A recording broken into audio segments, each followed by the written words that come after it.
16th, 5 p.m. As I look around the table, we're all here. Good evening, everybody. So we'll start out with the first agenda item, a briefing on the implementation of Senate Bill 1598 by Joe Schmidt. Good evening, Mayor and Council members. I'd like to start off my presentation by providing you with a quote from a famous American, Paul Revere. I believe it was he who said, along his famous ride, "Don't shoot the messenger." The British are coming. I think it was attributed. I can't swear that it was actual.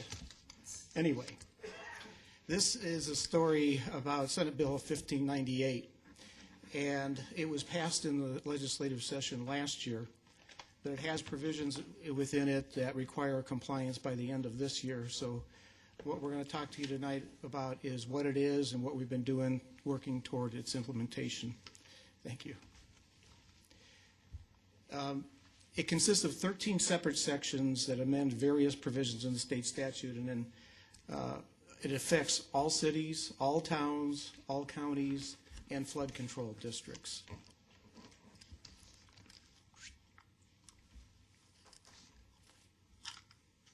There we go. I'll run you through the sections fairly briefly because some of them don't apply to cities, but the ones that do, sections 1 through 3, deal with municipal planning, and it establishes a provision in the statutes related to general plans that says it defines what aggregates are, and it requires that the land use element be amended to identify sources of aggregates and include policies to avoid incompatible land uses. So what we've elected to do is we're going to include this in the general plan update and just deal with it as it occurs. There's been some problems with implementing it by other cities who have tried to do so far because the maps referred to in the legislation basically don't exist. And so it's been a little tough for those cities to actually get the information that they need. But they have been working with the Arizona Rock Association, who was a major proponent of this legislation. So basically what it's going to require the city to do is identify places that have soil types that are ripe for aggregate mining because it's viewed as an important resource according to the legislation. And as indicated, taking steps to make sure that incompatible land uses are not placed next to these operations.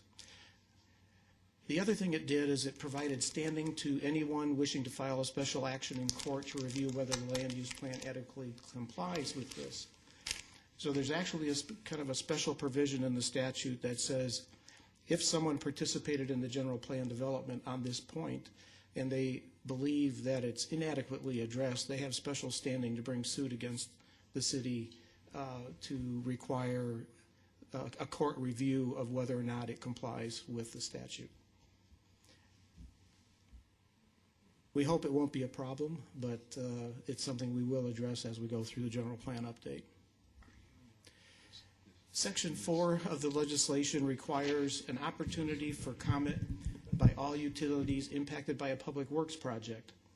So this bill basically says that if you're going to do a public works project, you have to notify all the affected utilities, as if that doesn't happen now. I was going to say, that one really surprised me.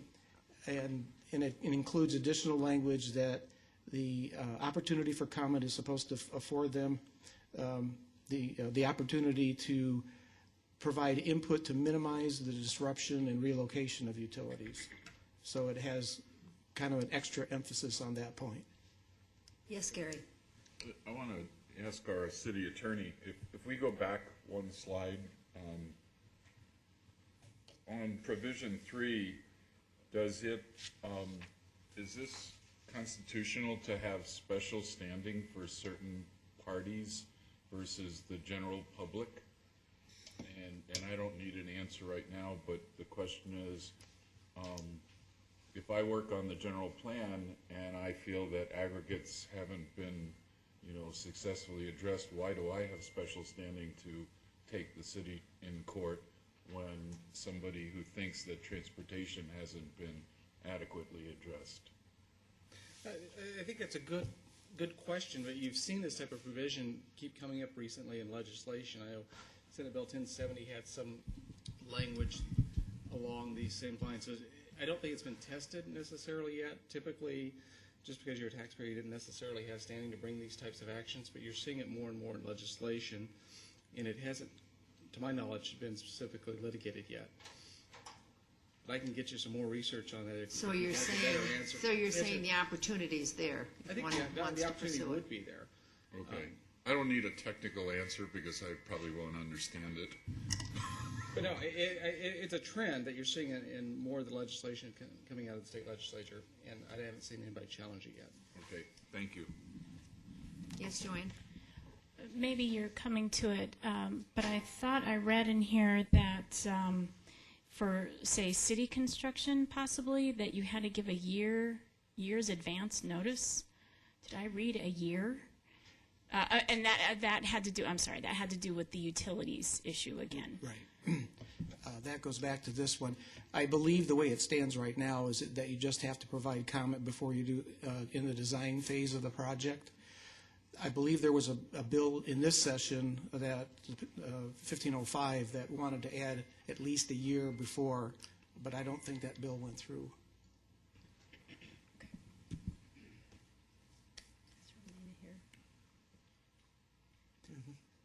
She's there. If it's, Could we stop there? Romina, is she in the audience? she's right behind Anna. Could you address that before we go on, since it was left with we're not sure? There was a couple of bills, yes, that would be follow-up to 1598, and one of them was letting public utilities know, or utilities know about a year in advance. That specific bill that addressed that is not moving, but provisions of that bill are trying in this process right now to be put onto other pieces of legislation unsuccessfully, but it's not gone completely until, they close the doors. So it's not moving right now. Efforts are to do something like that, maybe on other pieces of legislation, but we're watching that closely. Great, thank you. Sure.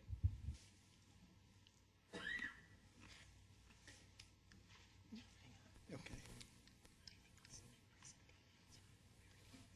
Yes, Bill? Are our local legislators behind this? Oh, yes, they are.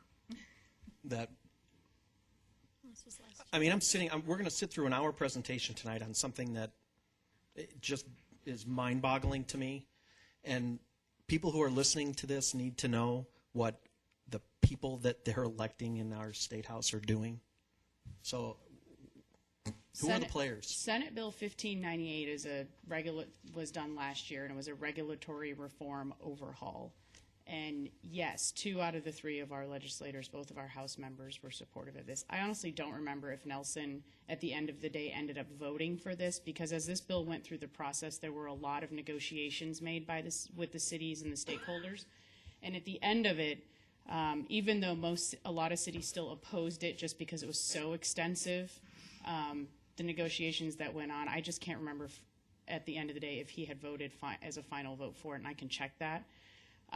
As far as this year's legislation, they stood differently on different ones. There have been about 3, I would say there's probably anywhere between 6 and 7 different pieces of legislation that had other regulatory schemes in them that would have impacted cities.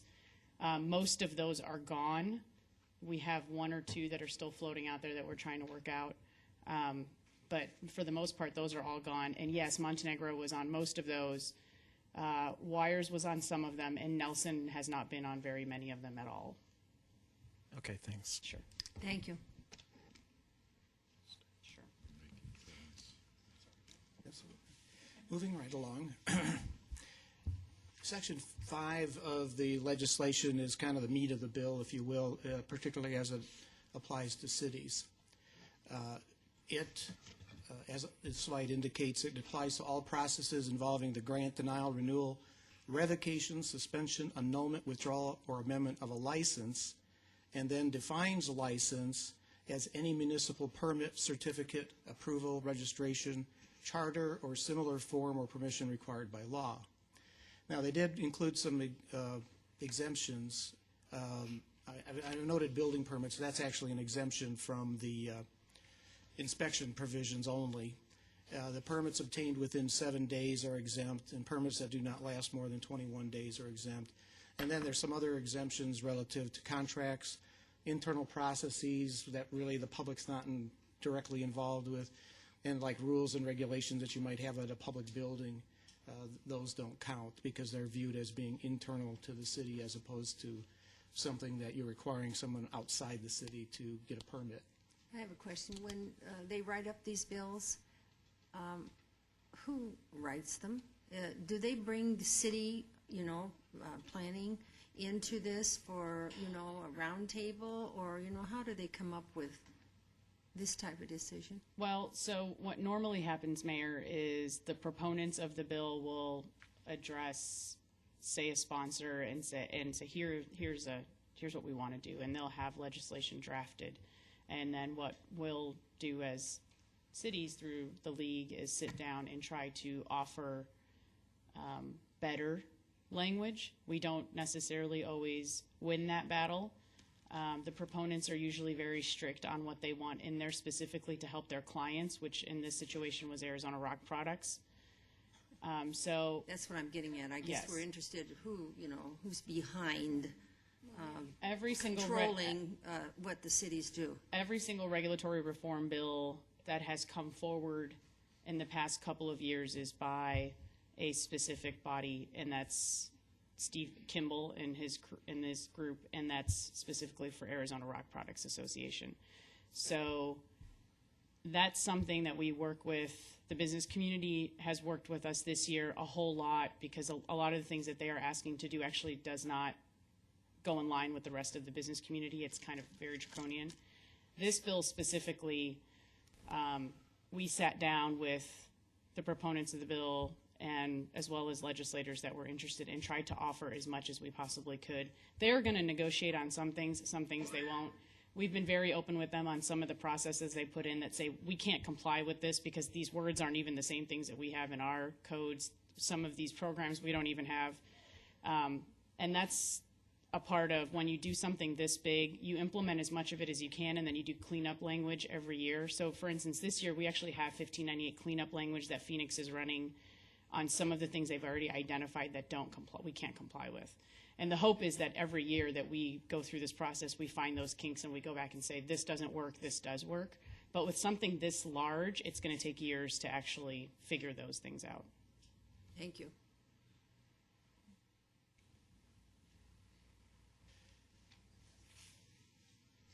The first part of the section of this part of the bill deals with municipal inspections.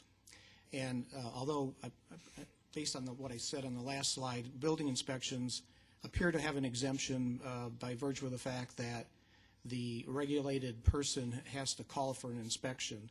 So there's a little tiny line in the bill that says those types of inspections are exempt.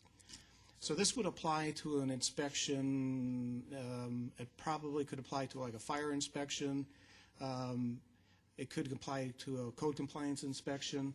And basically, the way I look at it is I kind of look at it as being kind of a Miranda Bill of Rights type of thing, that if you go on a piece of property, you've got to identify yourself, you've got to say why you're there, you've got to disclose any fees, you've got to give the person on the property and the owner the opportunity to accompany you on the inspection. If they take a sample, you have to have a dual sample so that they get their own independent sample in case they don't trust you to get yours tested right. You have to disclose if you're tape recording the conversation, and you also have to disclose that any statements made may be included in the inspection report. So it sounds very much like kind of a Miranda type of thing. It protects the public. Yeah. I think this is.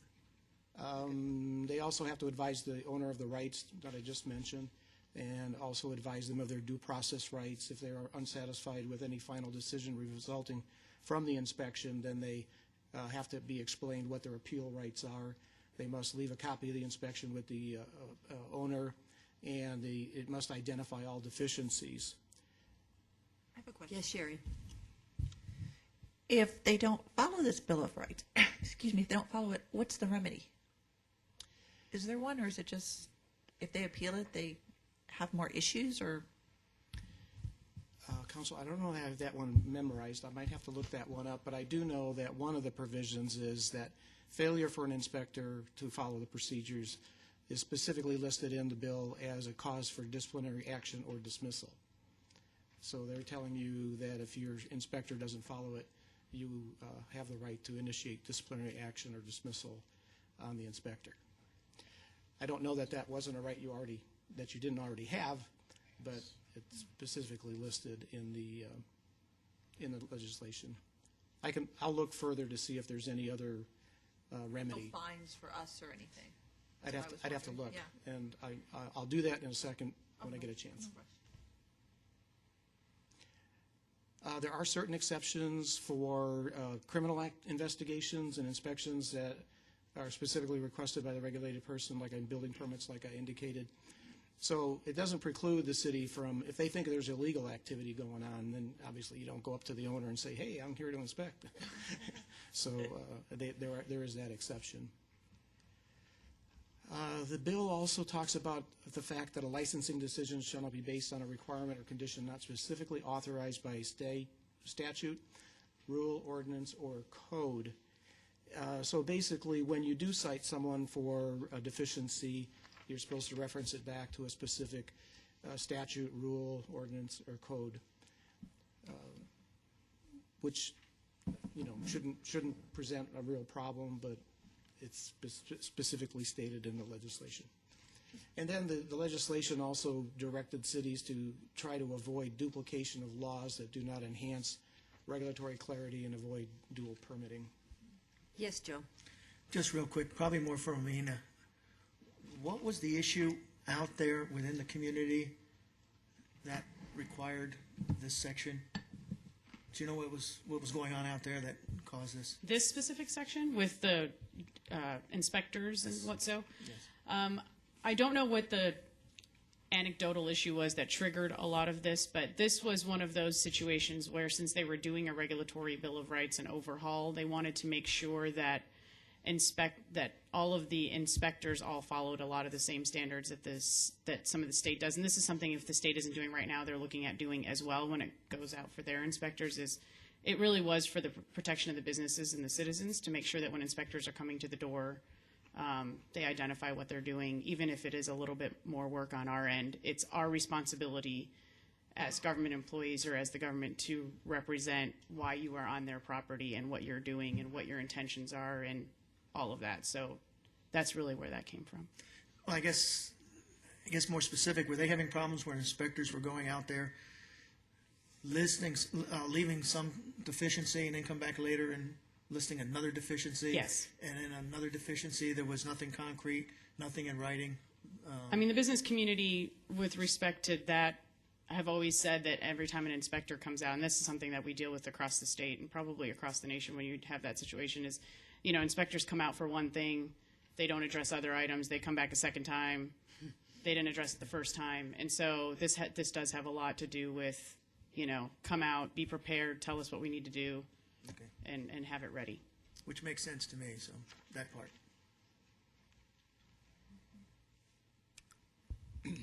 Okay, moving now from inspections to licensing itself.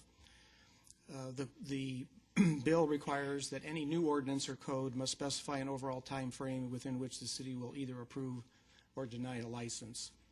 And the overall time frame must include two components. One is for a review for administrative completeness, and then a second one for substantive review. And I'll talk about those in a little more detail.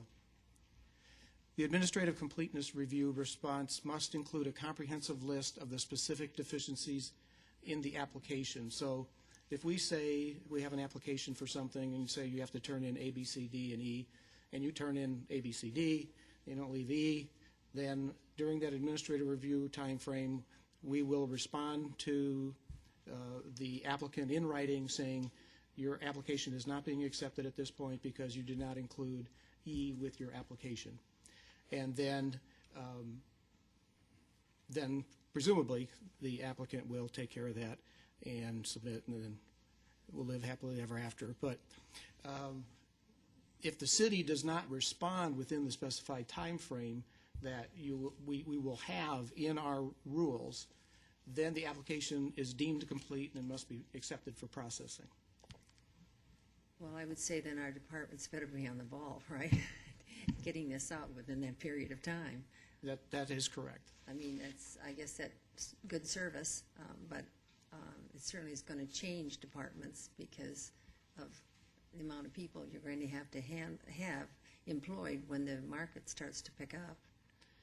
Is that correct? It's a concern. Yes.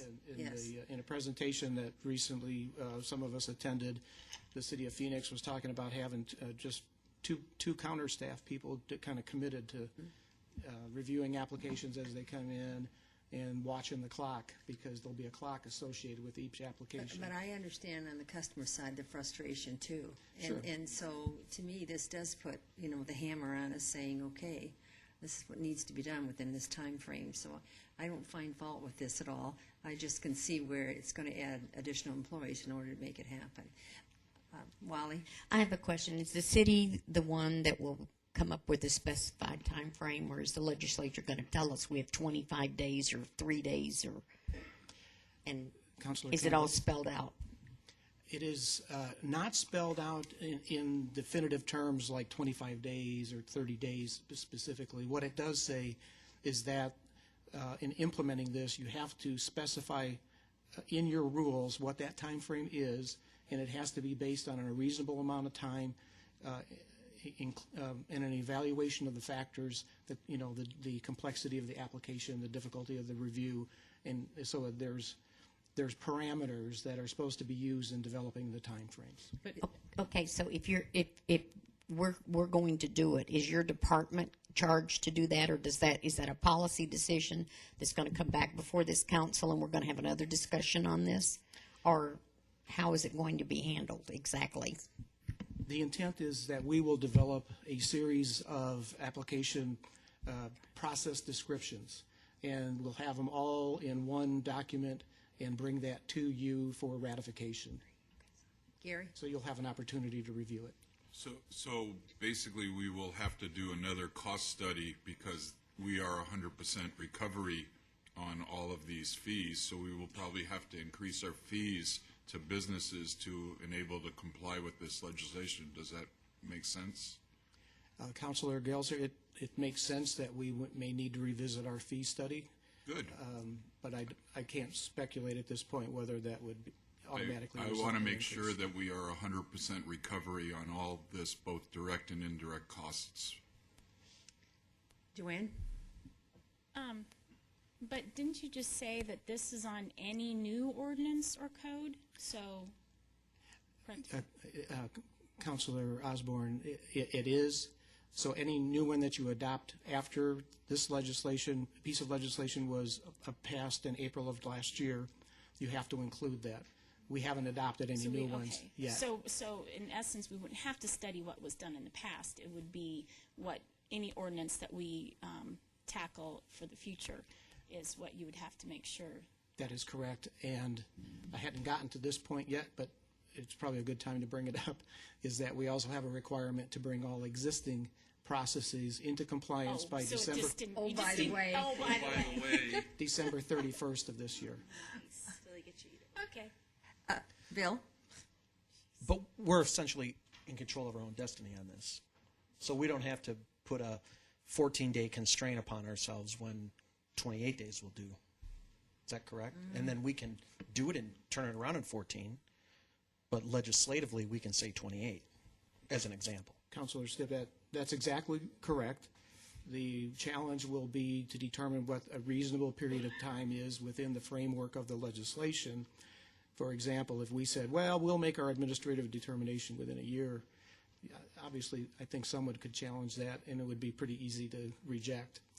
When you get into the realm of whether it's 14 days or 28 days or 30 days or 35 days, obviously there will be more room for debate as to what is the appropriate time.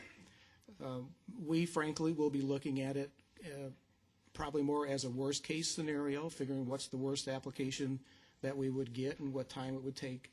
and set that as the outer limit. That doesn't mean that we wouldn't strive to have cycle times that are better than that. I think it's always been our goal to have cycle times that turn it as best we can. But I don't think we want to put ourselves in a position, and I think you're alluding to that, of artificially constraining ourselves and causing us not to have enough time to do an adequate review. And then the customer's not happy. Does this make the city somewhat competitive?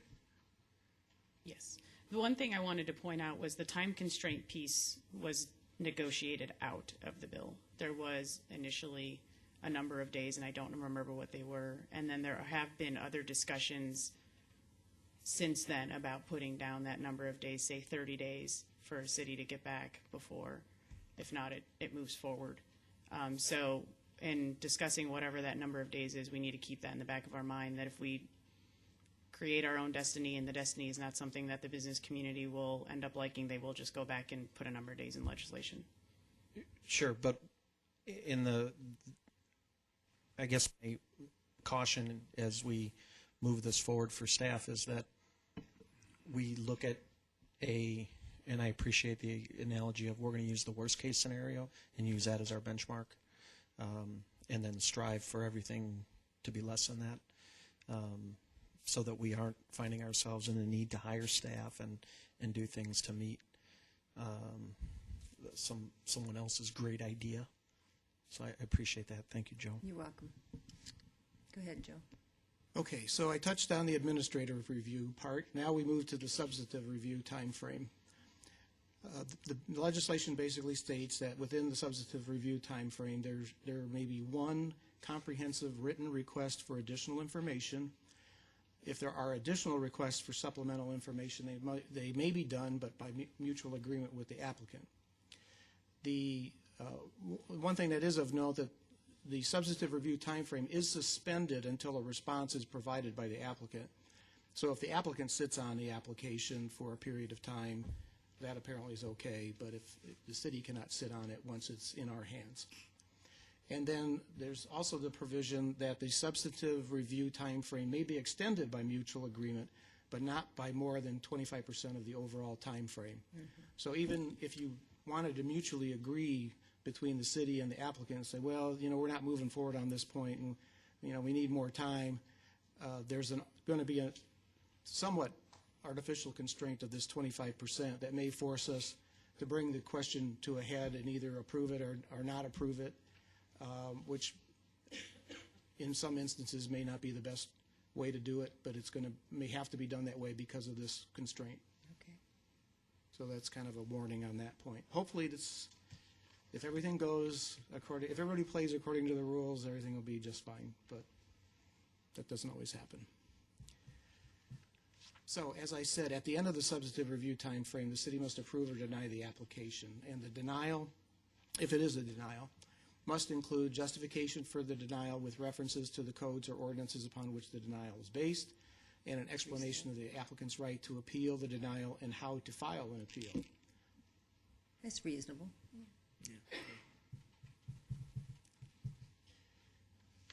Associated with this is a new requirement for a directory of documents.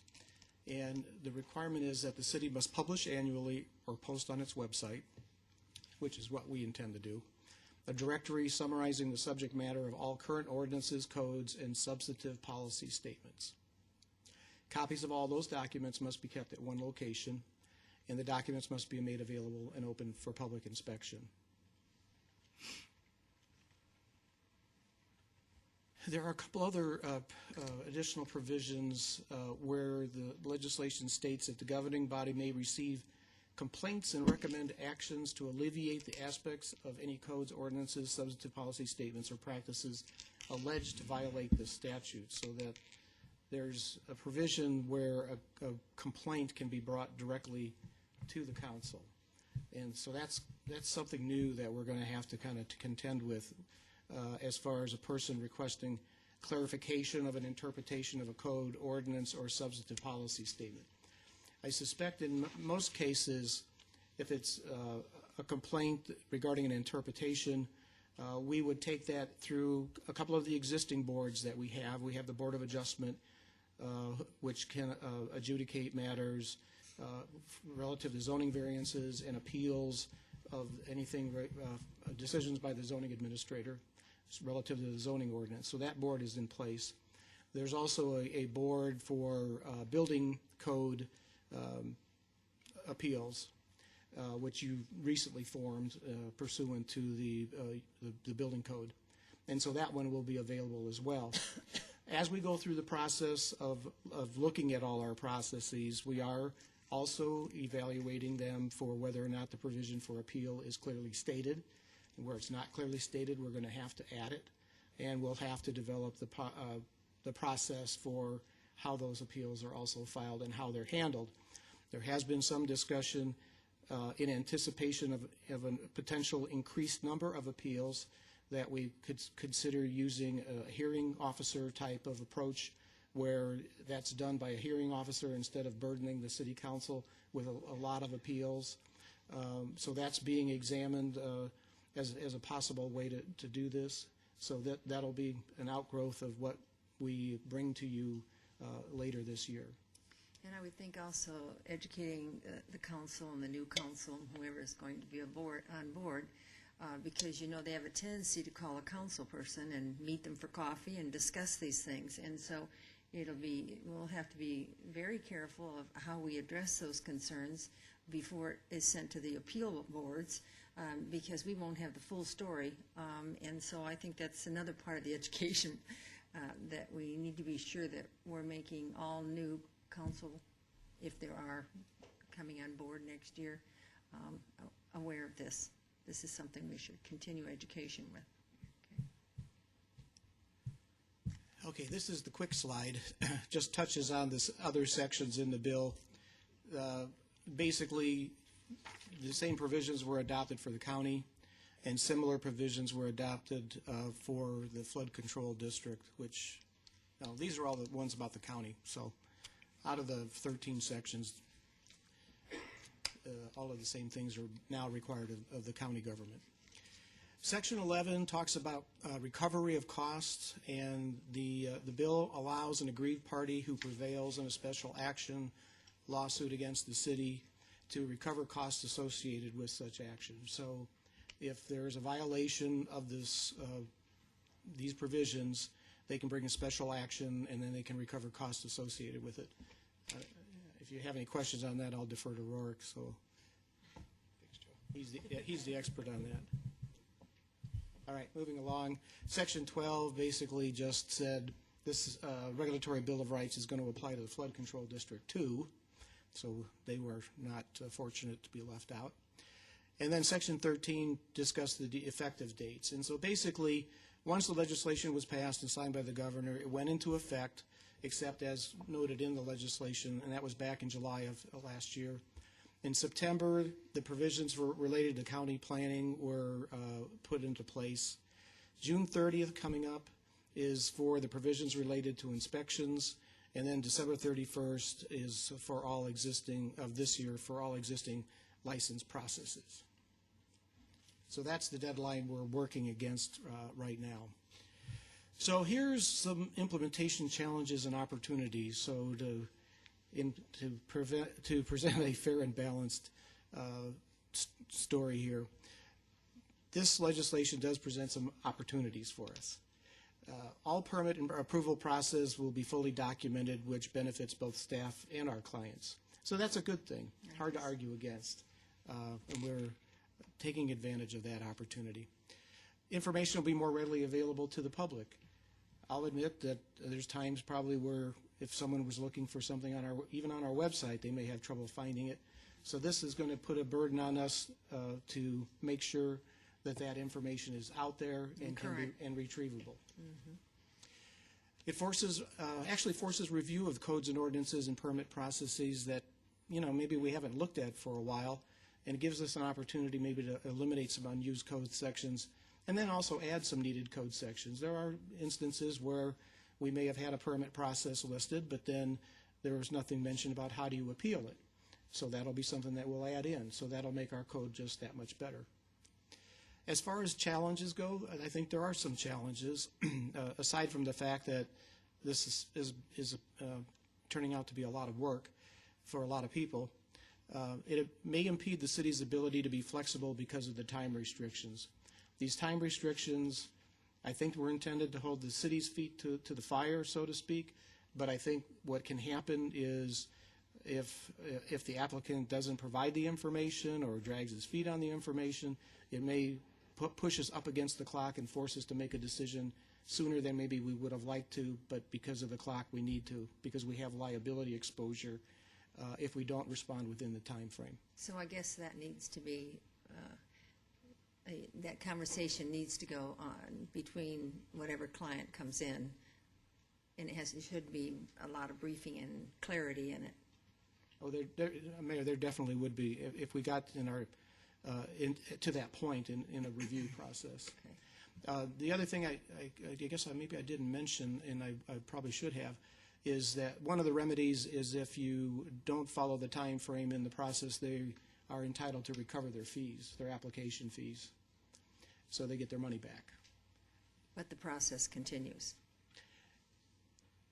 So if they decide they do not want to stop the process, they just want their money back, but we're obligated to continue that. Is that a scenario? I know for a fact that it is on the administrative review part. I'm not sure that it's that way on the substantive review, but they are entitled to get their fees back. So it's not just violating the statute. It's also there's some punitive measures there by having given the fees back, which obviously we don't want to do. It has the potential for negatively affecting customer service due to increased complexity of submittals and project tracking. It does make us want to be sure that we tell them everything we're going to need up front, so because, if we miss something, then we get one opportunity to tell them again. And so we are going to go to great lengths to be specific in what needs to be submitted. There's instances now where somebody says, oh, well, I need to submit, I need to get going. Can I submit my traffic report next week? And we say, yeah, okay, we'll let you do it. Now we're going to have to be probably a little more rigid on those points because the clock is ticking. It may result in projects being required to start over or be rejected due to ramifications of the time limitations. Joe has a question. Joe? Just a quick comment. I can see that as a challenge, but hopefully that's not a negative. I see that as a positive. We want to try to make it not as complex so they understand it, and we want to make sure that we're tracking it for our own benefit. So I see the other side of that, which would be more positive than negative, even though I do see the challenges there for the second bullet. Just a comment. No, I understand and agree completely, because you can read this legislation and you can read a lot of good things in it. Certainly. But there's some that are not as good. We'll soon find out, won't we? As you Yes. say, they track how the procedure goes. Lastly, as we indicated, it could lead to generating more appeals, and we may want to handle those through a hearing examiner, and that has some potential to increase city costs. We've talked about full cost recovery. Even now in our cost schedule for like variances or appeals, we don't charge full cost recovery because we don't want it to be perceived as a barrier to due process. We may charge a nominal fee to try to recover some of the costs, but not necessarily all of the costs. And so we have to be careful that way too. When you're asking for a permit or a license or something, that's one thing, but when you're appealing something and going through that, there's some due process issues that we have to be aware of. Yes, Gary? Did the legislation or the intent of this legislation want to have a city-employed hearing examiner, or do we want to give more power to our Board of Adjustments and Board of Zoning Appeals, or whatever we call those regulatory agencies that we already have in place? And if we were to move in that direction to say, this is the way you appeal it, would we have to broaden their scope of responsibility through ordinance? Councilor Gelser, the answer to that is Yes, no, no, maybe. yes, yes. I think the first one was, I don't think the legislation gave us a clue as to how to handle it. Okay. the idea of a hearing examiner we came up with as a way of providing the opportunity for the appeal to be handled in a legal and professional manner without overburdening the boards or the city council. Taking some of the appeals to the Board of Adjustment is a possibility, but we would probably have to broaden their scope. So that was a yes to that. But I would really like to see our Board of Adjustments be more involved in this process, and I think we have citizens who serve on this, and this would be an appropriate way versus hiring another city employee to serve as the hearings officer or have a conflict of interest, whereas the community development director serves as the hearing officer. In other words, somebody's regulate both administratively enforcing the ordinance and then regulating Let me clarify. I don't think we chime in on this. we I didn't can feel that one coming. Just another perspective on that, and I was involved in the conversation. This bill is so broad, and there's so many different appeals that could arise. I think you're right. If you're going to go with the building safety or the building code board or the Board of Adjustment, you need to probably widen their scope.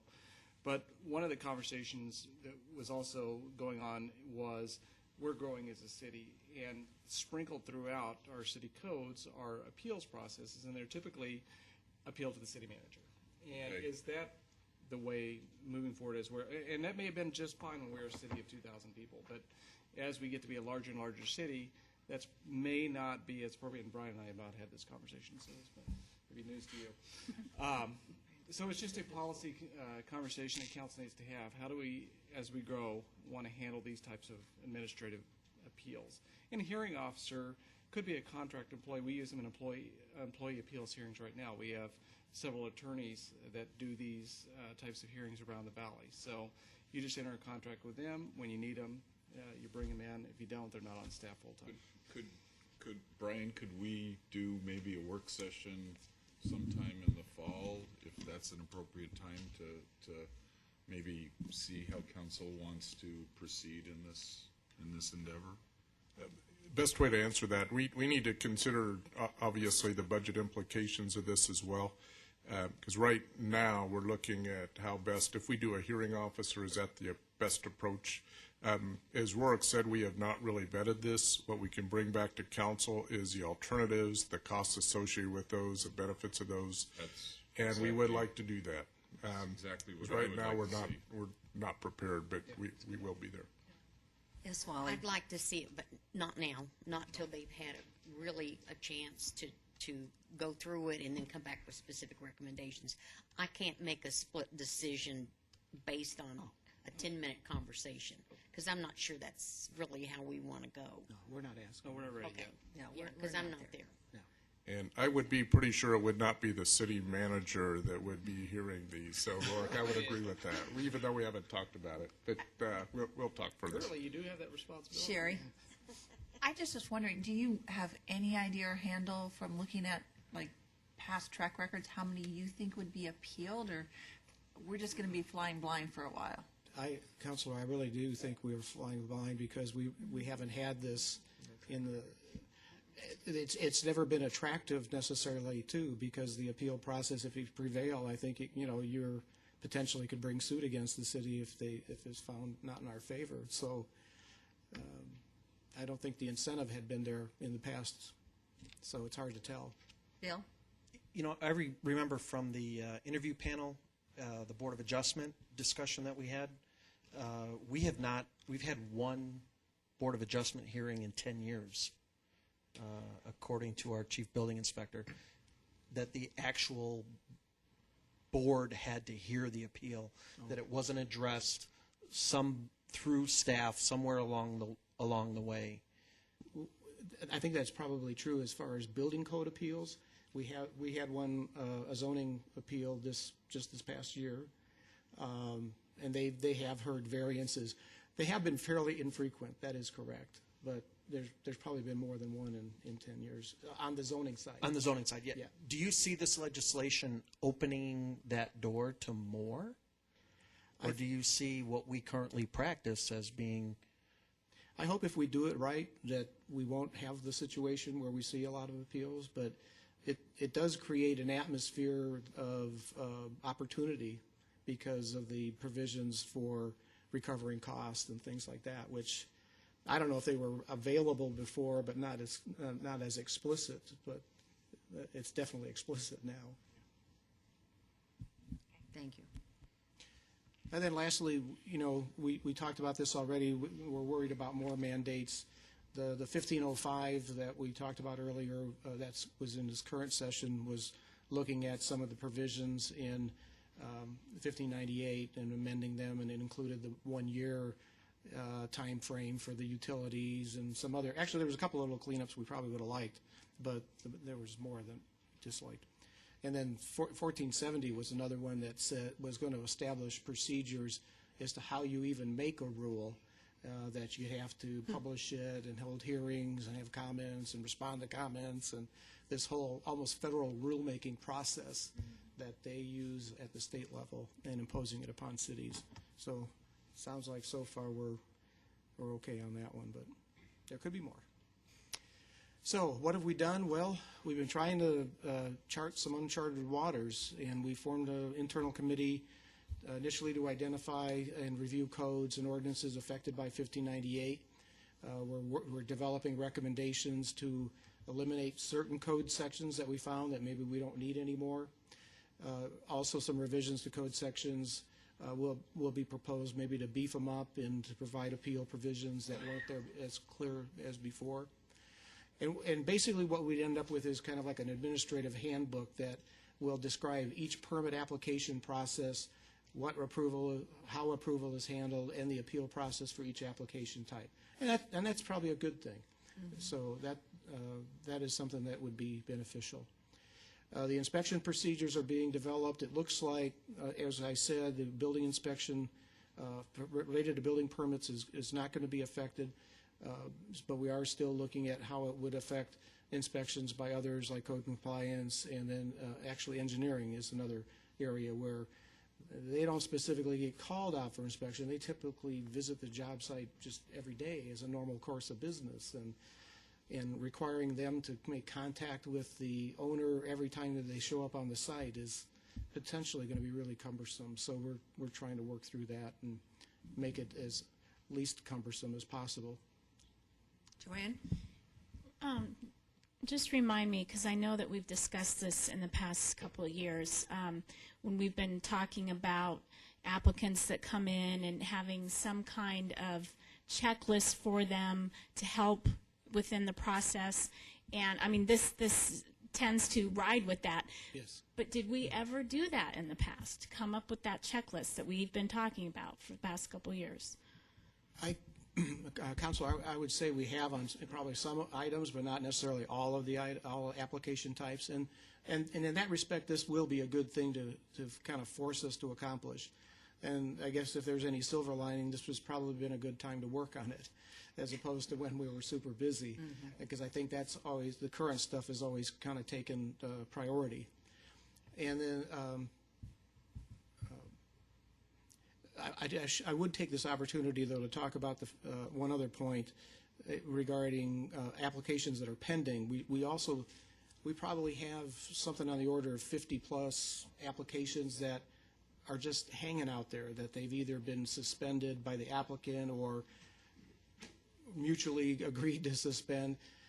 They're sitting out there, and they're going to have to be dealt with, and we're going to have to come back to you with recommendations of how to deal with them.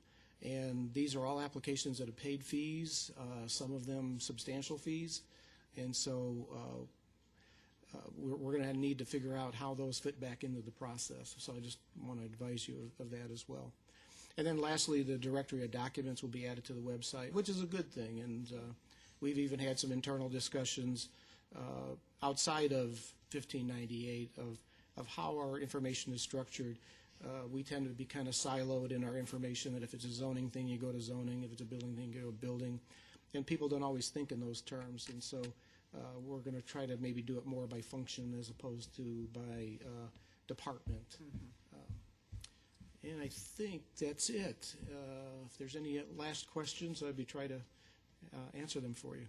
Any other questions, by the way? I thought it was a very good presentation. Thank you. You answered a lot of questions. Romina, thank you for joining Real us on challenge this.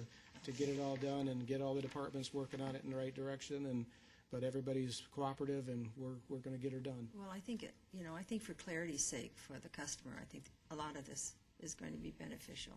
And I know it's going to take probably a little more work on the city's part, a few more positions, contractors, or whatever we were going to fill that position with. But, I did want to, you made me think of one more thing, and that Okay. was, we're going to write these things very formally because we need to, according to match up with the statute. But that wouldn't necessarily preclude the need maybe to still have brochures that is more like in layman's language about how to go through processes, and so that's still on our radar. I just wanted you to know that. well, I we hope so, are because I think interested. that's one of the problems we have off and on. And even as council people, sometimes staff will rattle off something and we'll go, what? I don't quite remember what that stands for. So I think we do need to be thinking in layman's terms. So thank you. Any other comments? All right. Next on the agenda, the council will receive information on the estimate of the FY 12-13 expenditures. Brian Donkey, interim city manager. And is Larry Lang coming up with you too?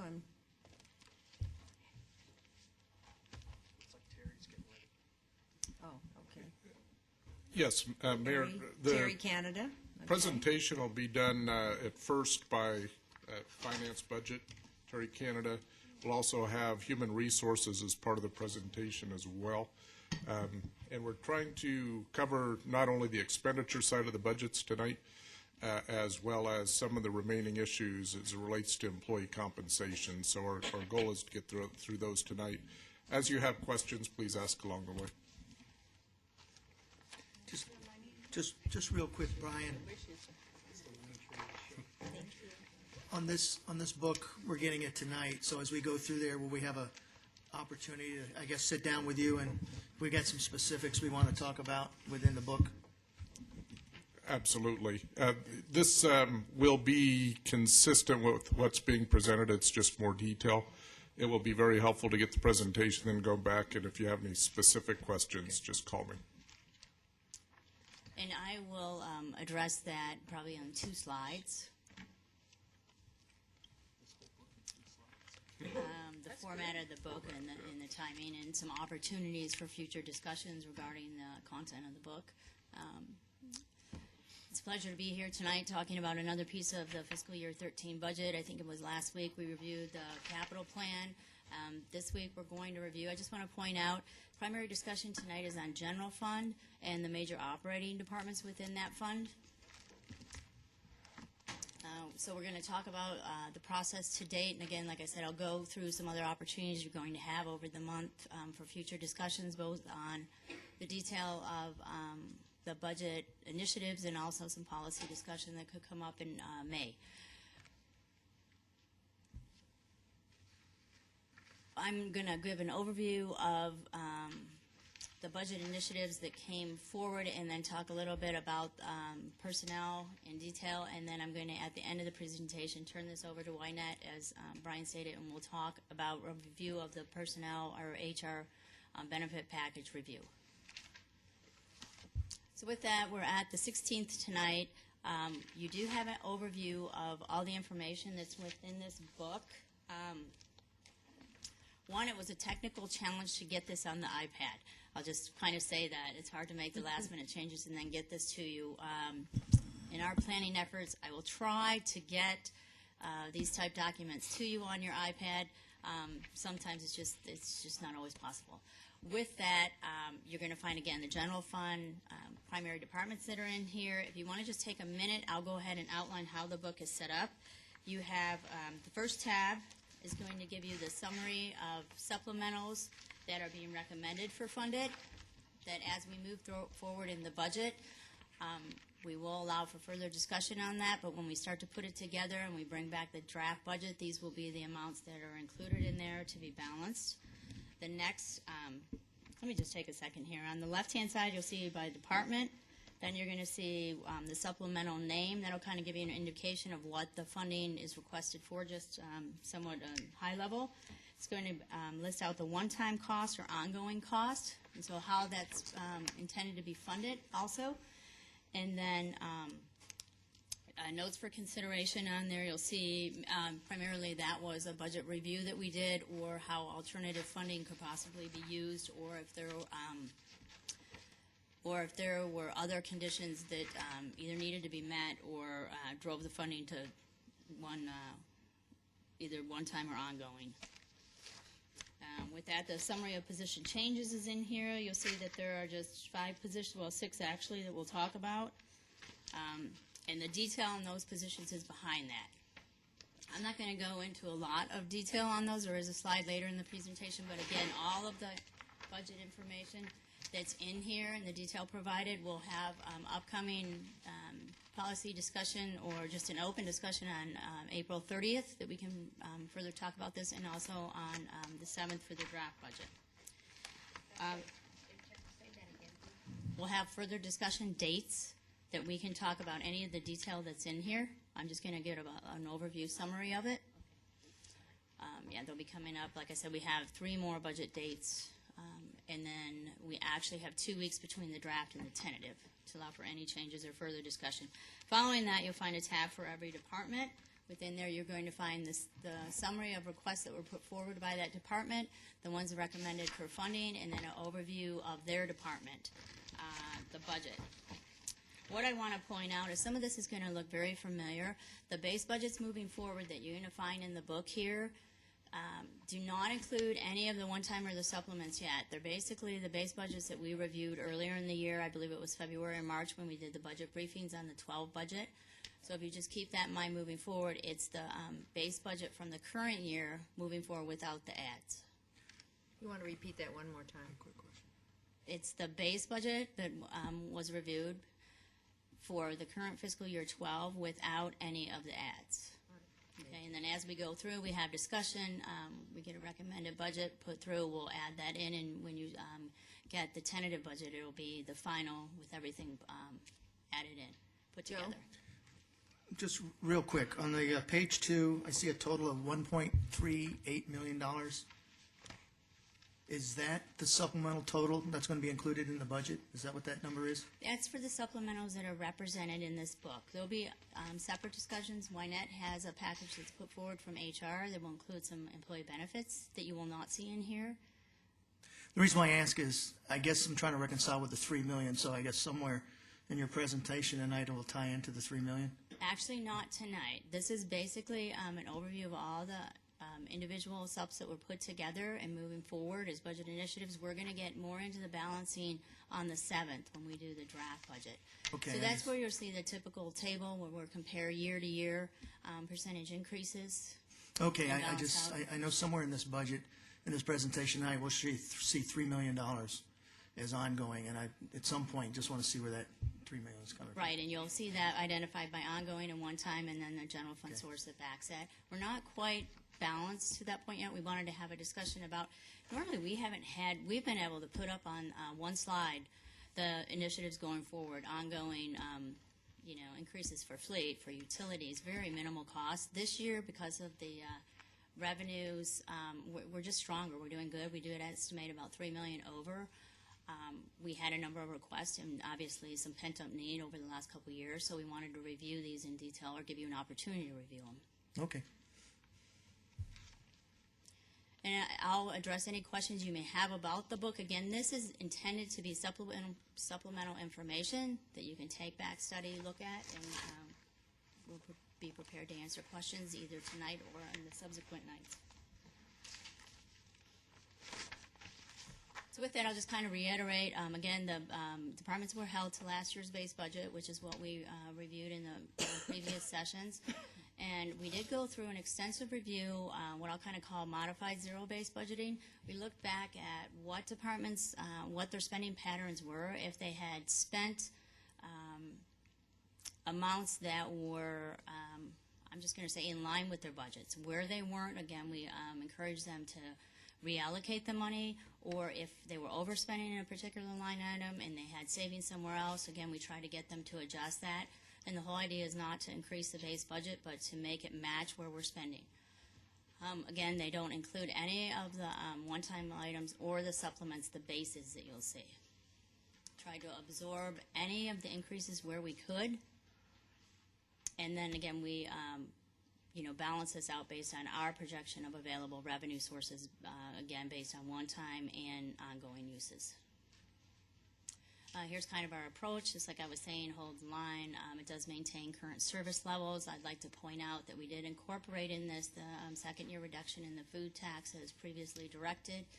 And as far as the reserve funds, there is a provision in here for the 16-point-some million for the policy reserve. I want to point out, too, it's... Joanne?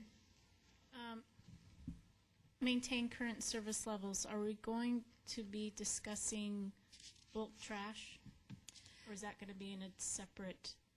We actually, a number of items probably will come up tonight, and you feel free to ask the questions, but we are going to do a detailed presentation of all the enterprise funds scheduled for next week.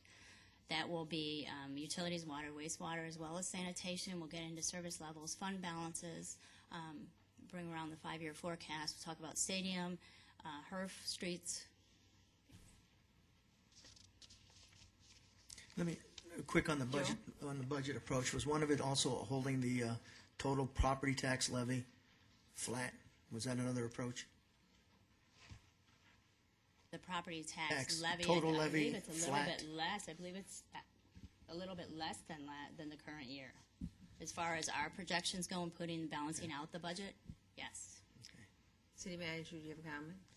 I was just going to reinforce that. It is slightly less on total tax levy this year as compared to last, and you'll be seeing those numbers as those get finalized. Okay. And just as a reminder, this is the portion where you max out your primary levy that goes to support the expenditures we'll be talking about tonight. So it's not, I do have a couple slides on the PICTAP, but other than that, this is just operations. Okay. Just a little bit on the budget history. As you can see, back in the heyday, 2008, we were up at $78 million. We are projecting about a $66 million budget moving forward.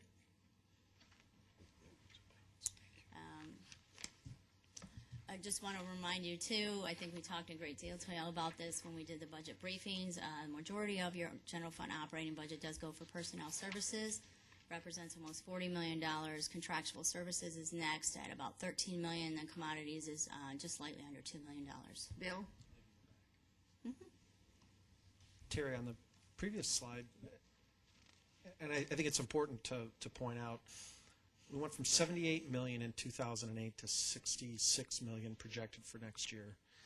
And you do that, it's $12 million, and we say, but there's been no impact to city services, appreciable. And it would lead one to believe that we were either $12 million heavy or what? And I think it's good for us to reinforce that every year of what's the or what. How did we end up with a $12 million less in operating budget, but no change in our services? And I think it's important to talk about that instead of just looking at the slide. I think the easy answer is that although the services to your constituencies, such as public safety or perhaps Parks and Rec and things like that, utilities, trash service, things like that haven't changed. The primary difference here is going to be in community development, where we were servicing and bringing in, $20 million in sales, construction sales tax. Those people were all doing the inspections, a lot of what Joe was just talking about. That service and the delivery of that has dramatically dropped. We went from 2,500 housing units. Yes, 2,700 to now, 600 basically. So if you could cost that out, the majority of the cost would probably be associated with community development. And we added about $8 million of a mortgage payment since 2008, if you will, simplified to the ballpark, coming out of the general fund. 8.3, yes. Thank you. Joe? Just real quick, I think it would be interesting, though, too, in 2008, how many volunteer hours did we have at the city in 2008 and how many volunteer hours we have now. Because I suspect we have more volunteer hours in 12, also supplementing some of our service levels than we did in 2008. And also in 2008, as you mentioned with community development, that's where a lot of the hit happened as a result of the drop in building permits and et cetera. So the inspections and staffing and whatever that you had in that was all general fund funded to pay for those individuals. But I think it would be curious to see the follow-up on your question there, Councilmember Stipp, on where that difference is. But I'd be curious on the volunteer hours, because I know we relied a little more heavily on volunteer hours as we made it through here. And I got to give a tip of the hat to those for picking up. And also, I suspect you've got a lot of people that are doing more with less as well. You've got people throughout the city, and maybe you can share some of that, city manager, with us, that where we've doubled up, where we've had They have other additional people, responsibilities. additional responsibilities where they didn't before. So I'd like to follow up on the question to see how that kind of got absorbed from the 78 to the 66. And I guess just to kind of emphasize that point, back in 09-10, we were almost at 600 employees, and now the presentation, when I get to the end, I'll show you we're at 511.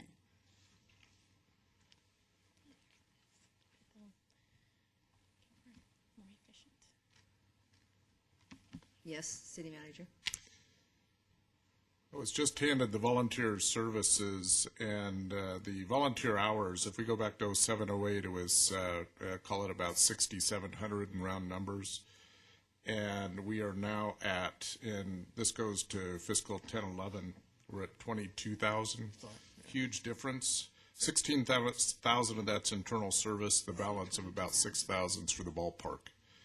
So significant addition of those hours. So you more than tripled your hours. Yes. And the savings, if you just look at the savings, they also have that in there as well. About 130,000 in savings in 07, 08, and that equates to about $464,000 in fiscal 10, 11. So again, big difference in cost savings by using the volunteers, which we'll be recognizing later this week. Right. Thank you. Terry?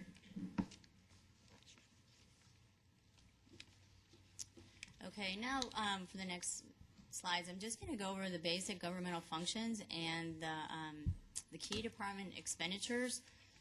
So for public safety, it includes fire and police services. Some of the key expenditures within the $26 million would include, we have a couple IGAs with Maricopa County. One is for a sheriff agreement for Sonoran Valley, and that contract's $147,000. We have jail services where we take inmates. That service is $215,000. And City of Phoenix for fire has mutual aid CAD agreement where they record the 911 calls and then dispatch that out. That agreement with them runs about $340,000. They also, Maricopa County picks up our animals. We have an animal care contract with them. It runs about $60,000. We participate in the Southwest Advocacy Center. Payment for that is $265,000. And a number of these, I'll point out in the detail book that you have, are requiring increases, cost increases. We're finding that a number of the other jurisdictions that we share services with are increasing their costs, and they're passing that on to us. So you'll find the detail of those costs. Moving ahead to development services includes community development, engineering, and economic development. Some of the substantial costs within this activity of government would be engineering services. We contract out for about $10,000. Street light electricity is included in the engineering budget. We actually reallocated the, I believe it's traffic signals and the maintenance of those signals over to engineering now. That's a substantial cost. It's about $900,000. The maintenance of those lights runs about $225,000. Associated costs with the signals and just keeping them working and the supplies is about $15,000. Under economic development, I'm sorry, quick question. When we made that decision to purchase the lights a couple years ago, so is this coming all into play as being pretty dead on with what we had discussed back then just for curiosity's sake?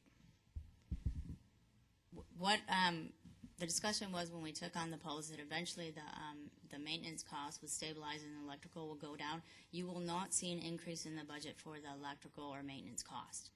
So as far as break even goes, we can continue to monitor that. And I know there was a payback time and point. I think what's important for the budget is we're not increasing those costs anymore, and we had been substantially increasing those every year. We are adding more lights, and so you would expect that all things being equal, if we didn't buy the poles, that the cost would be going up. And again, we were increasing those line items substantially every year. Joe? Do you know if the department is rebidding that? It's because it's my understanding that possibly APS doesn't mind getting out of that business, and there may be savings to be rebidding that out there. So something you may want to take a look at to actually bring that cost down a little more for that service. You're referring to the maintenance, maintenance agreement that we have with APS for the streetlights? Yes. Yes, we can absolutely look at. It's my understanding that they're not so locked in on that, and there could be possibly more savings by bidding that out, so it's something you might want to take a look at. Perhaps we could add that to the HERF discussion next week, and we'll talk about streets. Within the economic development, we do produce a focus, runs about 50,000. I have a question on that. Whatever happened to the advertising? Did that just fall flat, or is that something they're looking at bringing back, or did that not pay for itself? Whatever happened to that? I know we tried that for a while. Advertising within In the In In-Focus, yeah. Is Paul here? I can't answer the question on that. We do have additional advertising that we buy that's in the budget. No, but I remember they tried to sell it for a while, and then and I was I trying saw to a remember couple what ads, the and it conclusion just- of that was. Do you remember, City Manager? I don't off the top of my head. I know there were a couple of I ads. see we saw. someone. Harry, do you have an answer to that? Would you please come up? Oh, just curious, whatever happened to it? I want to make sure I understand the question. Yeah. Refers to advertising in the info. Yeah, we were going to sell it, and I remember seeing a couple ads, and then it just all, I think one of them was yours. Yes, it was, but and nobody ever followed and up I think with me. space was one of the shortcomings of it all. On the, Yeah, space is always an issue within because of the Focus, cost of increasing pages. It and didn't this pay was- for itself? Yeah, and this was an information for our citizens, but that's all I can remember, so. I was just curious, sorry. But I didn't it's a mean good, to derail. let's make sure that we get that back, Yes, okay, that We'll information. get back with you with an answer. Okay. Just curious I what know a happened lot of to it has to do with changing, obviously, the focus, in focus, not to If you may be coin that confusing. word, yes. Right, with having private advertising there. Could people do an opt-out like you do with some of your bills? Because I know one thing is we do have a large retirement community. That's why we talked about keeping the print version.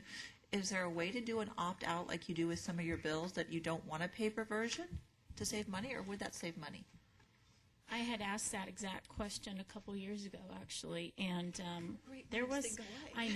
I know, and I thought that there was a technical reason as they weren't able to do that, but that would be a good follow-up on that. I just thought it was technical, trying to get that address. Wally?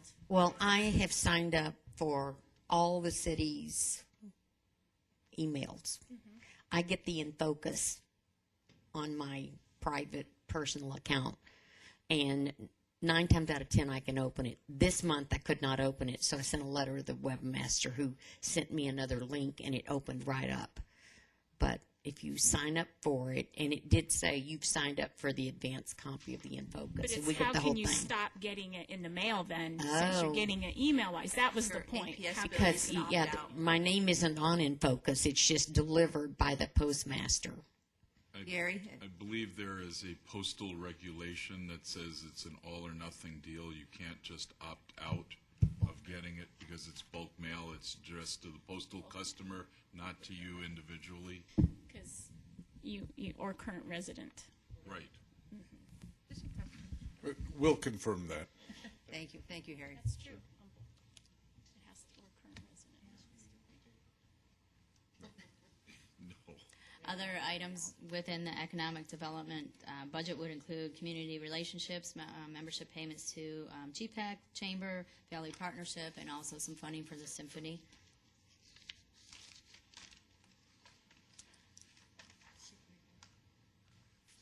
funding, annual funding for the symphony. Is that in here? Bill? The symphony, like, we're a partner of the symphony, it's in there? We're a sponsor. Yeah, we're a sponsor. Okay. We have been for a Australia. number of No, years. I know where it's at, I'm going actually, but yeah, believe it or not, I wasn't aware that we were actually a sponsor. We have been a sponsor. That's, in fact, if you remember, because the sponsorship from Newland ceased, we had to take that and bring it to the stadium. And so now it's been returned because they have additional monies that can help sponsor this. Now, I'll turn it over to you, City Manager. I see you're looking there like you have something to say. Go ahead. That was before I got on council, so that was. Yes, a little bit of- that was the reason. And if there's one event that people really like, that the Arts Council, West Valley Arts Council, that is a big one, and that community up there is very, very strong. So we have contributed to that. Is that the only one that we event. co-sponsor? Is that the only? There's a one-time expense for the parade, and you will see in your packets a request to do Tale of Two City contribution. Yeah, we do sponsor or. Well, a here's number my, of let me get fast forward through all of this. If is it showing up in different places through, do we have to hunt it all down, I guess is where I'm going? Is some of it in the previous slide, is it in that section, but other parts of it is in council and mayor and other things that we sponsor, plus then you've got the community funding that we do. I'd hate to have to keep looking, well, that one's over here and this one's over there. It would kind of make sense to me if it was all in one place, or at least identified as one place, if there's multiple things that we sponsor. Budgetarily, it's in the function of who, like for this, Paul is in charge of this, so it's in her budget as a public event. We did do a paper on this, I believe, and we outlined do a all the paper on funding this. at the conclusion of our budget briefings, because I Right. think we had the same question. And we have a yellow paper on it. We can resurrect that. Yeah. But Or just send it to me, because if I didn't. No, send it to everybody. Okay. And that way. 'Cause I don't remember somebody seeing that at hasn't all. Figured out where theirs is, they'll have it. How much is the symphony fund? It's 25,000. But again, Bill, budgetarily, it falls within the function or the activity, or who kind of is owner of it or responsible for it. You're going to find a number of them. I'm just going to outline that are in city managers right now, are a number that we have talked about before. Yeah, I mean, I get it. I get why they're in different places, but there's some things that perhaps if we were to maybe centrally locate that, it may make it easier to manage. Relocate the concert? No, not the concert. Excuse me. Yeah, please don't. Where we put those community events, those seem like I mean, we've got art and culture belongs with the Parks and Recs, housed in Parks and Recs, and that would make a lot of sense to me if we put it all in one place, then we would know, as opposed to, well, my little pet project is this one, and my little pet project is that one. Does that make sense, or am I just It's the funding. babbling here? No, the funding all comes out of the general fund. Yeah, probably the best way is for community events, because we have several in parks, as you talked about, everything from July 4th to Halloween to the holiday season. So if you're looking at all the community events, those that we both fund or secure partnerships to help put those on, as well as those that we're a partner in, like the symphony. If that's what you're looking for, we can pull that together. That would be. So we're I guess talking we're in about agreement. community People wanna see events, this. and we'll call them of significance. So obviously some of the wagon tag and things like that, no, but we're talking the more significant events. Well, now, that's not what I'm hearing, though. That's not what I heard. I heard from you that you want all the events that we contribute to, so that there isn't redundancy and overlapping. Did I get that? Is that, I mean, you were questioning this, so. Yes. So I'm not so sure, I think they wanted. Not the big dollar ones, but I'm imagining all of those are located all within Parks and Rec anyway. Many of those are. Stadium. Yeah, In the so stadium. if they're not think within the stadium proper or the Parks and Rec, then perhaps we need to at least know where they're at and So what you in want to total see a we're spending. comprehensive list and where departments are coming. Yes, from. one of the things we've talked about strategically is we want that community feel. We want it, and to have a list of all of the events, regardless of where they are in the book, I think would be really helpful. And then to know where they're living in this document may be helpful, so that we can say, look, we spend $20 a year, or we spend $20,000 a year on community events. I think that's important for us to move that mission forward if that's what our direction is. Okay, and if you do develop this paper, which I'm sure you're going to now, could you add that to the council book that we're developing? It's yes, been we'll- developed and add to it and put that in it for further information for new councils. We'll give a summary in the budget, as well as, and now you're going to get us to a yellow paper, because there are a lot of events. And we'll organize by departments where they're at. We'll let you know where they're at, as well as cost associated with that. Because I think the message is we do a lot in the community, and it's an awful lot. So it's good to just highlight that. Great. Joe? Now, the only thing I would add is, from a funding standpoint, to me, it makes sense who's taking the lead is where the funding should be. But as a follow-up, what Councilmember Stiff mentioned is it would be nice to have, I don't know if there's a summary page or whatever within the budget document that highlights all of the funded events that the city puts on, and then a dollar amount doesn't necessarily tie to the specific department, but so you know what they all are. I would not like to see them all in one area funding-wise if others are operating them, unless they're all operating them. It doesn't, to me, doesn't make any sense. But it would be value to know what we all are in a sheet, what all of the projects are, how much we contribute, and the event dates. So if somebody could actually go to the book and go, here's all the events we have on these dates, and the sponsors, so maybe they have a contact and some dollar value on As there. long as we reference, in my view, the amount of money that is taken from what department. Yeah. Because that's if all. you put them all on a list, No, I don't. you're going to get a letter. So Long list. I think you need to. I just think it's helpful to have the list of what all those events are, so they're not hunting in different departments. But Sure. obviously, the departments who are putting them on are the ones who are going to want to fund it. So, okay. Thank you. Okay. In addition to the events, there were a number of other sponsorships that we do that I tried to bring out here in this presentation. Community relations, it is housed within the city manager. They actually pay the bills and participate in the memberships. It includes such things as support for Luke, Alliance for Innovation, Arizona League of Cities and Towns, Southwest Chamber, Westmark, MAG, things like that. We also have lobbyist fees of about $80,000 within the city manager's budget. Within the city attorney, one of the larger key programs would be outside legal services. The base is $100,000. We are looking to increase that. You'll see that in your book for one time, based on the pending litigation that we have and upcoming ongoing litigation. Within the court's budget, there's actually $20,000 for pro tem services when we need additional judge people to step in. Moving ahead to support services, this would kind of be the internal functions of the city, IT, finance, HR. I've also listed in here Public Works Administration and Facilities, as they do work for a number of the other departments. Key expenditures programs within that would include health plan administration. We have the health clinic. It runs about $200,000. Liability insurance is a little bit lower going into next year. They had some savings. We've offset that with some costs that they're requesting that shouldn't. It actually should be budget neutral. Liability insurance is about $700,000. Within IT, there's a line item to maintain, keep all of our license legal and up to date for all the software the city runs. It's about $800,000. Utilities that are managed by Public Works facilities run about $250,000. We do have a number of lease agreements. They're about $1.3 million.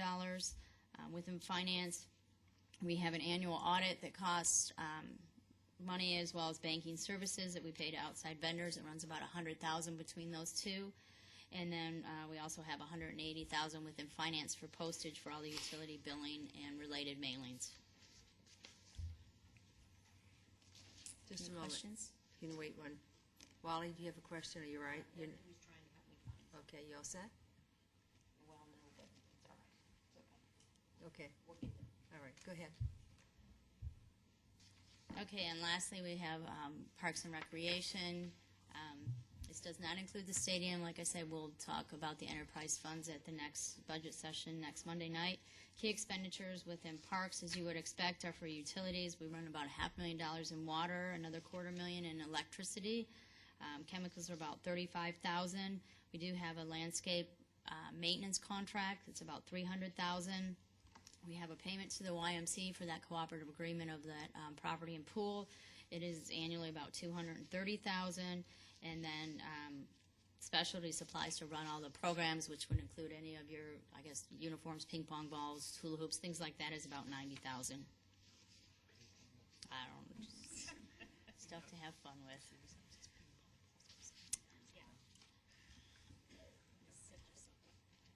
The fiscal year 13 budget, here are some of the priorities that were under consideration when we put this together.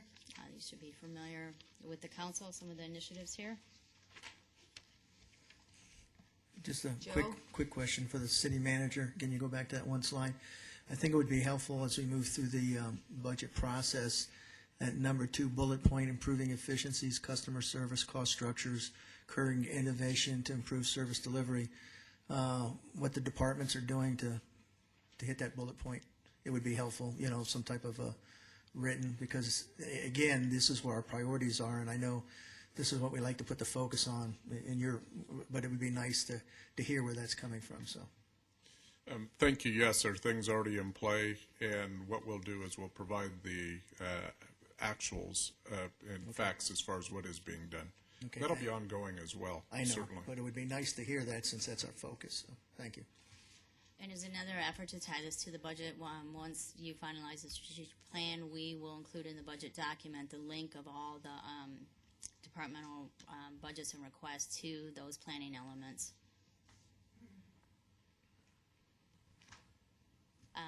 With that, some of the assumptions moving forward, there were no increases to service levels. This was a direction from city management to the department when they were preparing and submitting the supplementals. The one exception to this, you will see a request for police service officers, which are new.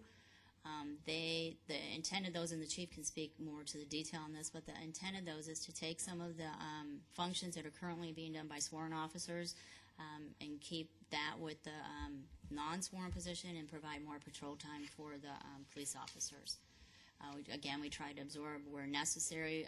We didn't increase the FTE count. It does remain at 511. I'll get into how some of the positions became funded that were currently unfunded, but we did keep the count at 511. Departments were asked if they could, and they had savings for this year as we went through, and they wanted small dollar items, to go ahead and use the savings from this year to just go ahead and get that done, whether it was to buy a piece of equipment or some software or even do some enhanced training. Just go ahead if you were estimating savings and do that.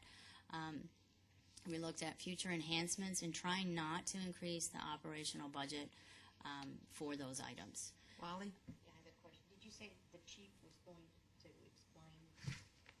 The chief will be Does this happy come on to. the 7th? No, I actually have a slide here tonight, and there are 5 positions that are addressed, and I believe if you have any questions of the directors, it's probably be a good time for them to come up and speak to that. I'd like to hear about it, please. Would you like to wait till we get to the end? position No, slides? there's a slide A coming. slide. He's already up here. Well, that's all right. Why doesn't he just sit, he can sit there and we can all observe him while she finishes, and then when we get to the slide, let's address it, okay?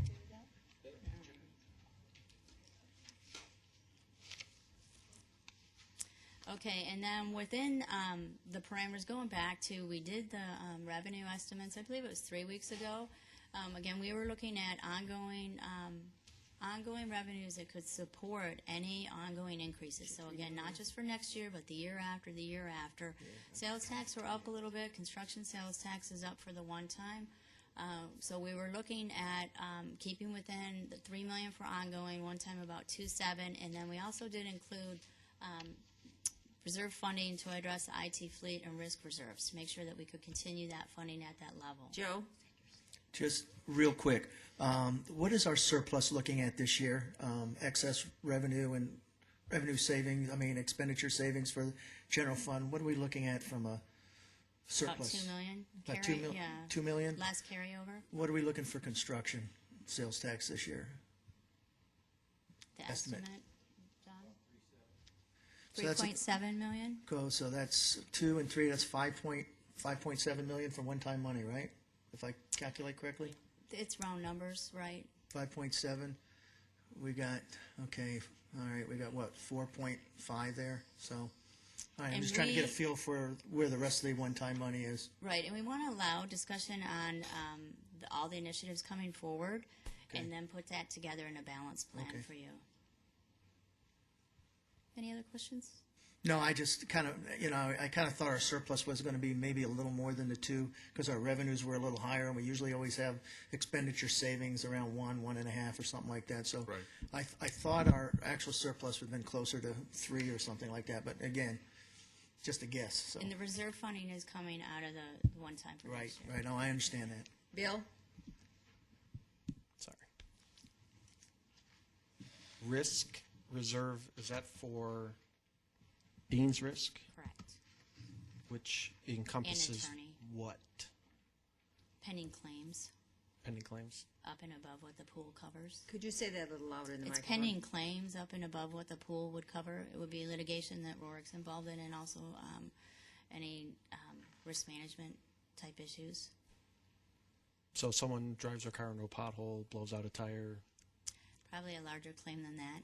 Dean has money in his budget. There is money in the HR budget of, I believe, Do you want a little bit more No. explanation? Because No, I'm thinking for the public. public, if they're looking at this, they're saying we're going to hold back $1.75 million. What's it for? And No, I'm just saying, let's bring Dean up, because, Dean, why don't you come up and just address that really quickly? perhaps even we Thank you. have an insurance policy against risk that we have a very small liability, and the rest of it goes to the insurance. No, I don't have a problem with your question, I just would like to get it resolved by the man. Thank you, Mayor, council members. In the risk area, we have a $250,000 deductible on our general liability claims. We have a $1,000 deductible on our auto liability claims.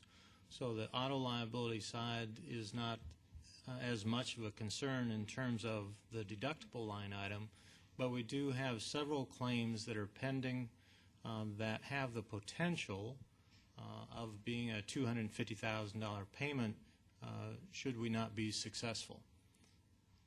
And $250,000, my understanding is $250,000 of those reserves is going directly to the risk management side. Does that answer your question, Bill? Thank you very much. And then just kind of to make you aware before we started putting this all together, there were some concerns, and so in response to concerns by council about the debt service and specifically the ballpark debt that's coming up in 2019 when we begin to pay the principal on the PIC bonds, I put together this slide. I won't take credit for the genius idea. This was Larry's. I did the artwork. So I'm going to try to... That's teamwork. I'm going to try to explain this best I can. For us finance folks, it seems to make sense. If you have questions, just ask me, or if I'm not making sense, stop me and I can try again. So beginning in year 13, we're actually looking at ongoing revenues that are in excess of what we are going to spend. So we're going to put back roughly 1/7 of the amount that's going to be needed in 7 years to make that principal payment. The total payment in 19 is going to be about $4.7 million. So if you follow me here with the math, we're going to put back in the first year 1/7 of that. If you go to 14, 2/7 of it. 15, we're going to put back 3/7. So by the time we reach the 7 years and the payments due, we are going to have ongoing revenue that will be able to cover that ongoing commitment or that expense for the PIC debt. The difference here, and the hard part kind of for some folks, is we're not actually going to not spend the money. We're not going to put it in a sinking fund or a reserve or anything like that to save it. We're just not going to commit the ongoing revenue to an ongoing expense. So every year, you as council, through the initiatives put forward by the departments, can allocate that money to one time. And so the idea was we would be spending the one-time revenue coming in, but as far as ongoing, we wouldn't be committing it to an expense that reoccurs every year. So let's say in 2017, the amount is about $3.4 million. That could become available funding in that 1 year to do, let's just say, a capital project of 3.4. Or it could be part of your reserve funding, again, to fund your fleet reserve or your IT maintenance. It could go toward anything that will be one time in that year. And so the little box on the right just demonstrates the amount that's going to be set aside or put back for one time, not spent on ongoing, that could be available in that year, providing revenues are as anticipated here. And then provide the appropriation you need in 19 as an ongoing revenue source. Joe? If I understand this correctly, and again, a couple of years I've been kind of championing this cause. As everybody knows, this is a very passion of mine because I like to be forward. The financing is in 2019. If we have a principal increase of $4.7 million, that money's there to make that principal payment. Is that Right, correct? the green box or the blue one-time converts in that final year. You'll Yeah. see the gold go all the way up. It converts to an ongoing commitment then, and you have the resource, the ongoing revenue to support that commitment. All I can say is this is what I've been asking for a while. Actually, this is better than what I had been asking for, so I appreciate putting this in. What this will do, in my view, is when 2019 comes along, if for some reason things change and the money's there, you've got money to use for a variety of things. There's always things that we can do at the city. If for some reason it's not there, we don't have to worry about draining or putting additional pressures on new services because the money will be there. And again, this is the reason why I wanted this thing done, and I appreciate the efforts of doing this. Bill? And this assumes no additional increase in one-time revenues, and it does not assume any increase in sales tax from a potential mall. The mall is not included in this. It's relatively conservative. It assumes a 4% growth. It does not include one-time revenue. So we could have increases in sales tax, construction sales tax. I'm sorry, one-time construction sales tax. So this is as conservative as you can be. It's conservative, like I said. Yeah. I think it's estimated about Yeah, a 40% I'll growth. rephrase it that way. Yeah. Joanne? So if things go the way they seem and the STA did not start helping us pay back come 2021 or something like that, if this chart was to continue for those next couple of years, I'm still trying to grasp how this is working. So come those next couple years, finish it for me. Finish the next couple years for me. So if you, and I apologize, I don't have it, but the plateau in the payments is for 19, 20, 21, 3 years, and that's when we make a substantial jump for the principal payments. All things being equal, the revenue projections, like I said, on this are about 4%, so it's going to cover that. Yellow bar is not going to go any higher.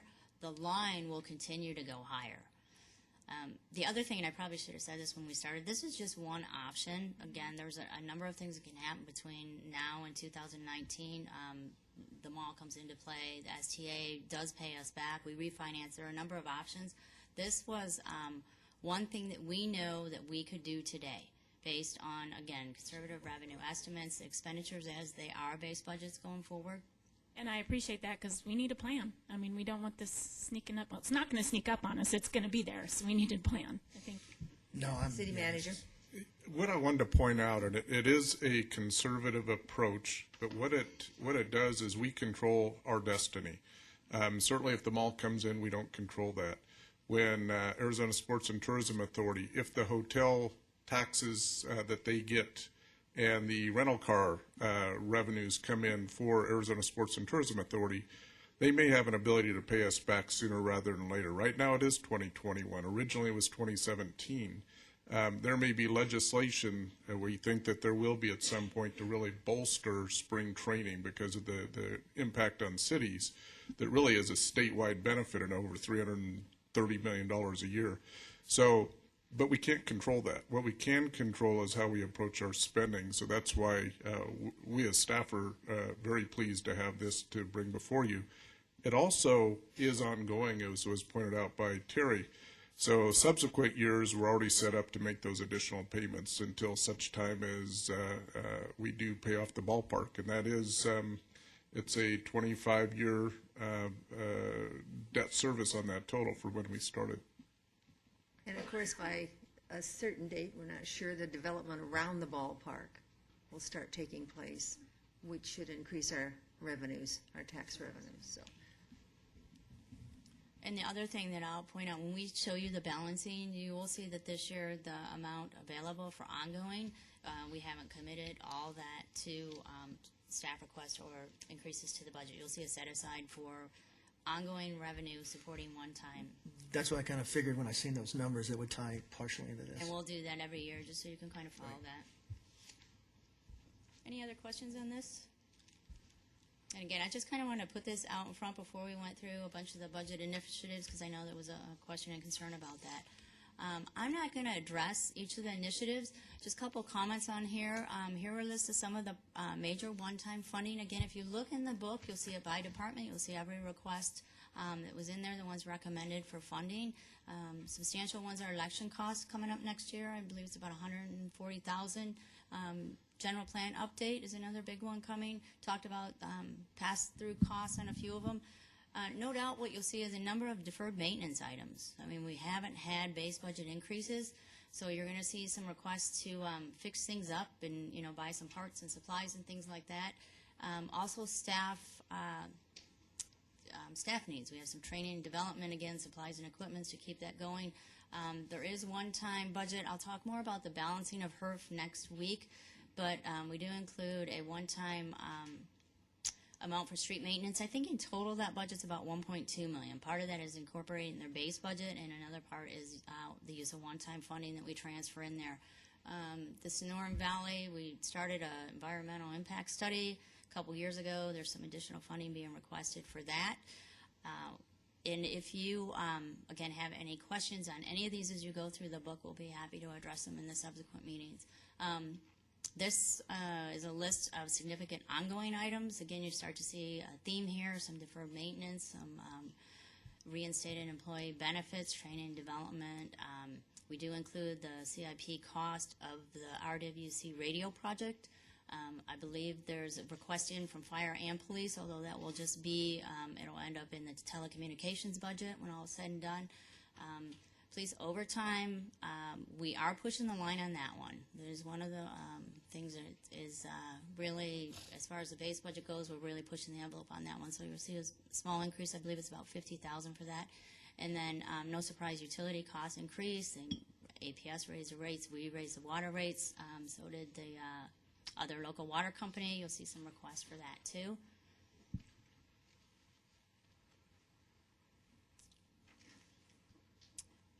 Okay, I'm going to go through this in summary here, and then the next slide is actually the 5 positions that were changed. So what we did is we started out, we had total FTE approved position count of 511 going into this budget. 505 were funded and 6 were unfunded. Through the changes on this slide, we're able to maintain the 511 FTE count. The 2 patrol service officers, again, Chief can talk more about the details of those positions. We were able to trade off some unfunded frozen positions to bring back those FTEs without increasing the count. The communication specialist, the safety specialist are all positions that are partially funded this year. You approved part-time funding for those in the current year 12, and this is to bring those to full-time positions. Joanne? I have a question, and maybe this is for the chief. We had discussed that I believe the position that has been with VIPS, specifically Rose Beal's position. Yana, okay. What has come about with that? Because I thought that had been funded for a couple of years through a grant or something, and now that's going away. What is going on with that position? Yeah. Councilmember Osborne, that position, the grant funding expires this year, I believe in December. We have found some part-time money and it's our intent to fund her. We feel that her position is extremely important with the HONA program and all the things that she does. So it's our intent to fund her with some part-time money when that grant expires. That's very beneficial. Well, that kind of goes back to, quite frankly, the survey of our citizens and said we need help with, senior services and things like that, and that's a direct impact, that position. And those are programs we can't afford to let go, and we won't. We'll keep those programs. Thank you. Joe? No, I'd just like to echo what the Vice Mayor says. I think that's a very important position, and I'd hate to see that one go. Absolutely. Just real quick, on the back slide, I know this year we have authorized positions that are unfunded.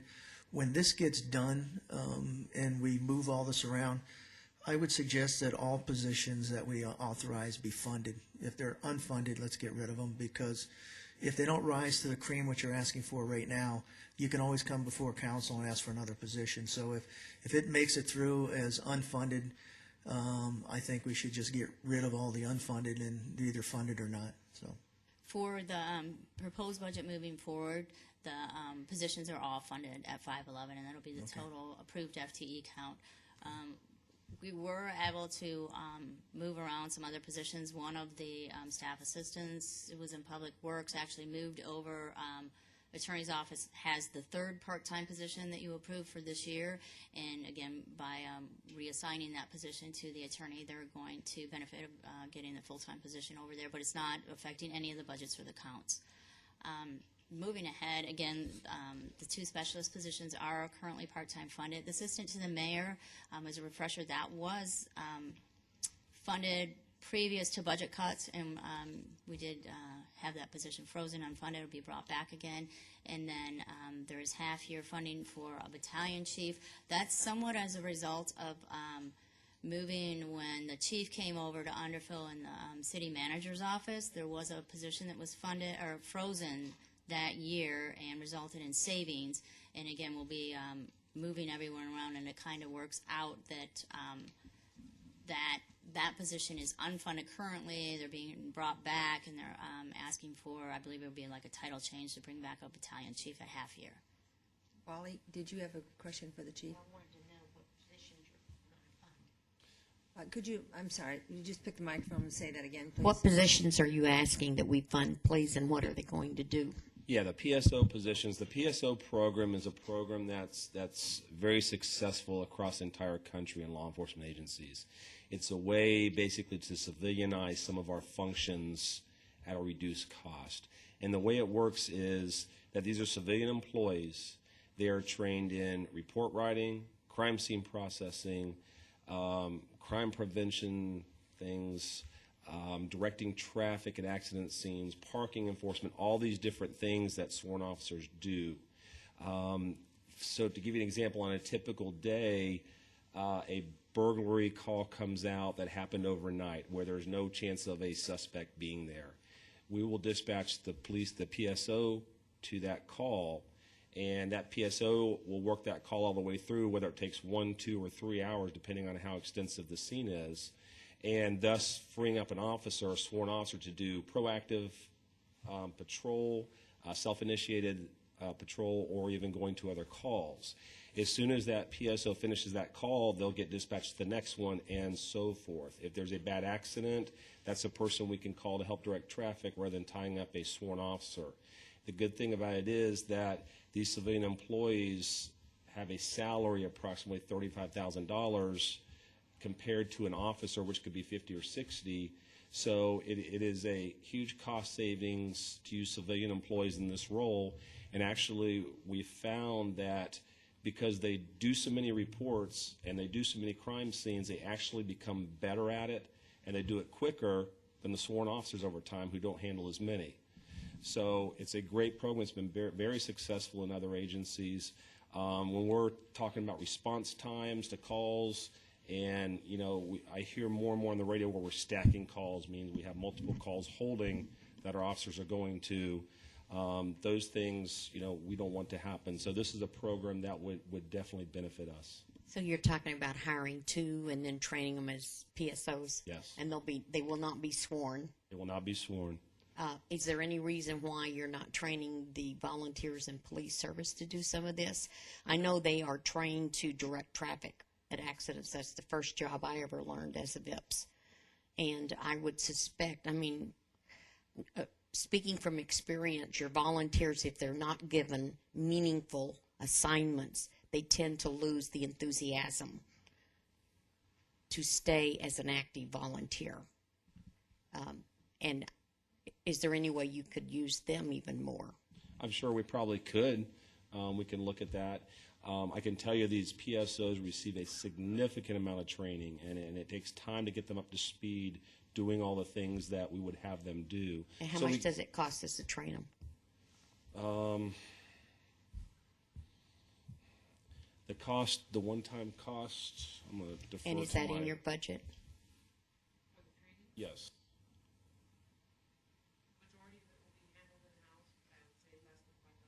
Yeah, yes, most of the training will be done obviously in-house. We'll assign them to a patrol officer. They'll go through weeks and weeks of training and learning how to write reports and doing all the things they need to do. All right, so we're not really doing away with anyone. We're just adding a Correct. couple to free up the officers to be able to do something else. Correct. Got it. Thank you. Joanne? Just wanted to clarify. You said crime scene, but they're not investigating. They're just, help me out with that part. Vice Mayor Osborne. Yes, they're not investigating. They're not taking over the role as detectives. They're just processing the scenes, taking fingerprints, collecting evidence, that type of thing. But they'd have to go to court to testify if, in fact, they find out who's done it. They would. Because they write the report. Yes. Joe? I have a different question. All right. Sherry? Chief, we haven't had these before, right? Correct. Can you let us know how it works and let us know, how it's working for you and if you need more or what we can do to help you? Because I have heard of these programs, and the testifying doesn't worry me because I'm sure they'll be trained with regard to that.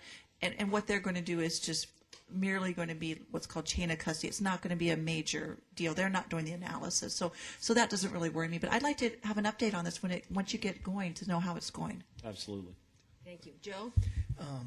I see this as possibly eventually, I know we've had studies in the past where we could use more police officers on the street for the size city we have, and I see if this is a success, this could be a cost-effective way of getting more patrol officers on the street to free them up by having the civilians take care of some of this. So, to me, long-term, I think the strategy to get more patrol Absolutely. officers on the street, this would be of great help. Yes. Thank you. Any other questions? Thank you, Chief. Thank you. I'm sorry. Joe? None for the No, chief. okay. Joe has a question. I have a question on the safety specialist. Is that part of the risk management? And I guess my question is I suspect this is one that actually could save us money. Am I drawing too much of a conclusion there? Well, we'd hope so. Mayor, Councilmember Pizzillo, you're absolutely dead on. And it does three things. The first and the most important is employee injuries. Today, we injure about 60 employees on an annual basis.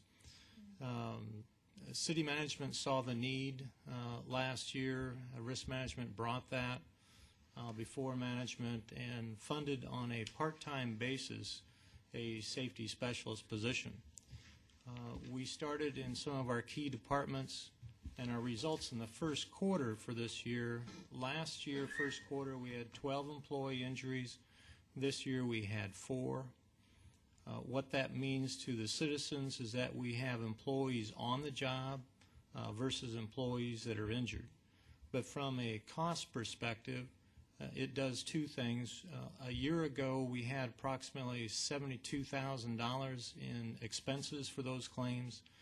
This year, we have $11,000 in expenses for those claims.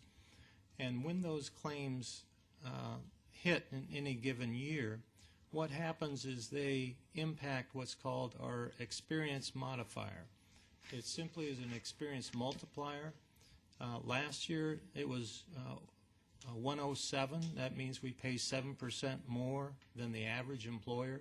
So on $500,000, that would be $35,000 more. This next fiscal period, we anticipate, actually don't anticipate, it will drop to 0.99. So essentially, that's saving us already $40,000 in premium that we would have expended.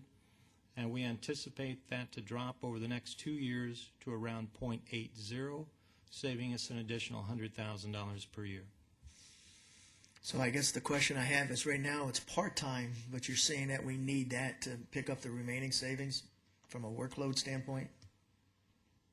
In risk management's opinion, absolutely. In addition to the one thing I didn't speak on was compliance with the law. There are some areas where we need to strengthen that compliance, and this position is going to be critical to making that happen. Okay, thank you. And to answer, I guess, budgetarily, this is a no-cost position. They did reduce their operating budget, I think in excess of the cost of the position, so there's actually savings from this. Oh, that's even better. Any other questions on the personnel changes? Again, keeping this within the 511 FTE count. Okay, as part of the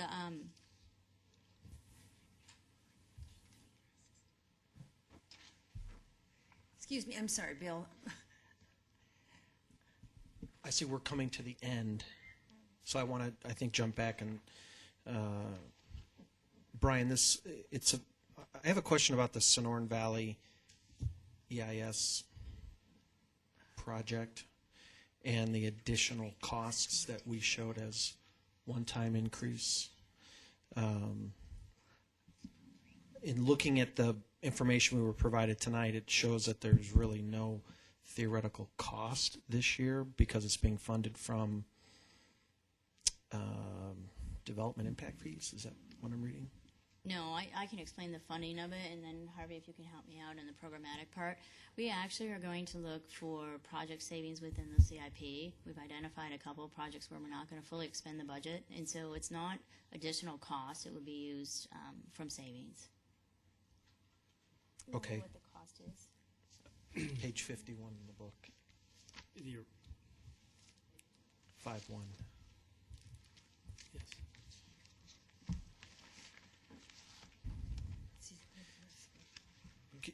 And while we're all looking for that, what I get worried about is we say, well, it's no cost this year and it's coming out of somewhere else. Well, if we're realizing savings in CIP, and that's money that we can use to throw into the streets program and maybe repair or replace another 5 miles of street or something else, I'd like to have that discussion. It's all money. I mean, it's real money. So I think that's why I want to ask why I'm asking the question specifically about this, and it did pop up in the presentation tonight. You mean additional request? 20 is additional. So you're correct. I mean, as far as the funding goes, the estimate for this portion of the additional work is $120,000, and it would be coming from one-time funding. Again, that's appropriated this year for the CIP, and it has project savings. How far down the road and I don't, no pun intended, how far down are we in getting this project? I'm having a hard time spending $120,000 on a road we're not going to see in the developer's lifetime. Where the Mr. Mayor, Council Member Stipp, we should have a draft EIS published in the Federal Register this summer. We're hoping by July. Looking at projected time frame for total completion would be the first quarter of calendar year 2013. We do not have total control over this process because it is a BLM EIS. Be able to put the road on BLM's property, we have to get right away from BLM, and they are requiring an EIS, a full EIS. The reason for the additional cost is there's been somewhat of change. There needs to be 3 alternatives studied plus a no-build alternative, and as part of the initial review, the BLM has come up with a new alternative which will require additional environmental analysis, and that is triggering the additional costs. And if I'm reading this correctly, we have a budget of 450,000 on top of this, and then 120 on top of it. Is that, am I reading this right? The initial contract with our consultant, SWCA, which is the consultant preparing this study, was signed, I think 2009 for $360,000. And then we had an additional contract with the BLM. We have to have a contract with BLM to pay them for the review of the EIS that the SWCA prepares, and that was about $80,000. Some of that costs were absorbed by the developer. So roughly we're talking about an initial cost worth $400,000. Councilmember, that's correct. Do you know how much of this we've expended already? And is it too late to go back? We've already expended approximately 70% of it. Of the 400,000. Is it too City late to go manager, back? you have a comment? Well, I think it's important to also talk about the benefits it's what this actually provides to us when it is finished. Yes, thank you. The roadway is one of those commitments that we have to those that live in the mobile area, the 84 residents. We do not have a direct access to that area of the city at this point in time. Unfortunately, the developer reneged on its obligation to do that. This is a long process. Without the right-of-way, we have no ability to either seek funding or have another developer step in their shoes down the road, no pun intended, to build something. The roadway would also provide for a secondary access or a south access from Estrella Mountain Ranch. Right now, there's only one way out of Estrella Mountain Ranch to the north and not to the south. We tie it to basically the East Valley with this roadway, as well as open up some industrial land because there's quite a bit of good industrial land with the railroad in the mobile area, which we could have industry there at some point in time. So. As well as the 303. The 303, this may be parallel or may even turn out to be the 303. So we have that right-of-way preserved, and we have that ability to have economic development along that right-of-way. So there's some long-term advantages. I know at this point in time, the short-term payoff is not that great, but the EIS, once it's completed, it doesn't have a time limit to it. It'll be on the shelf. Unless there's some environmental changes, then we'd have to amend the EIS. So it's an investment in the future. Joanne? Oh, you took the words, Harvey. It is. It's painful right now because we can think of other things to use it for. I agree. But truly it is one of those items that will come to fruition someday, and it is an investment in the future. And if it's already been ongoing for the last few years, and at this point, you might as well complete it. It just is going to have to be. And I think that's something that I've learned from planning and zoning for all these past years, that those rights of ways are so important. And I think that, it is something we'll see. I know you'd rather put, excuse me, 120,000 to something else. I can totally respect that.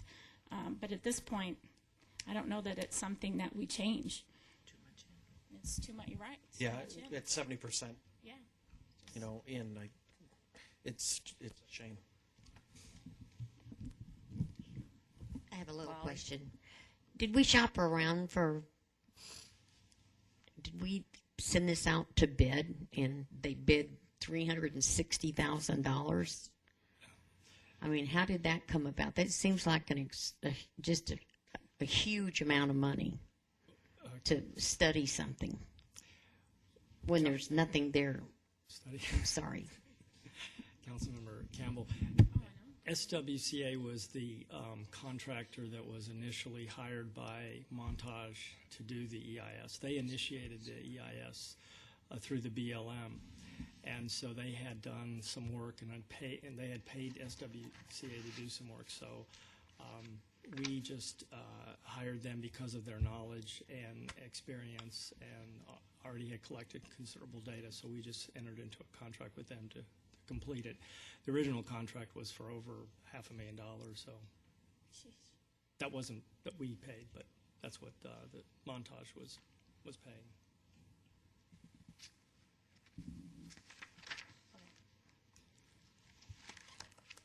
You know, it's always different when you look back. Can be very judgmental on things when you look back because it's easy to do. But when you're in the moment and the opportunity was there, and we looked very thoroughly into this opportunity, and unfortunately it surprised us all. So it's always easy as I look at my council and I see your faces and your grimaces and all that around the table. If you were there, we didn't have the crystal ball, and you wouldn't have had it either. So it's really easy to look at staff and say why, and it wasn't good. But I have to say, I think they did the best job they could at the time. They were very thorough in their investigations of everything, and fortunate for us that it happened. Mayor, I just want, I'm not criticizing the decision of the past because it is what it is, but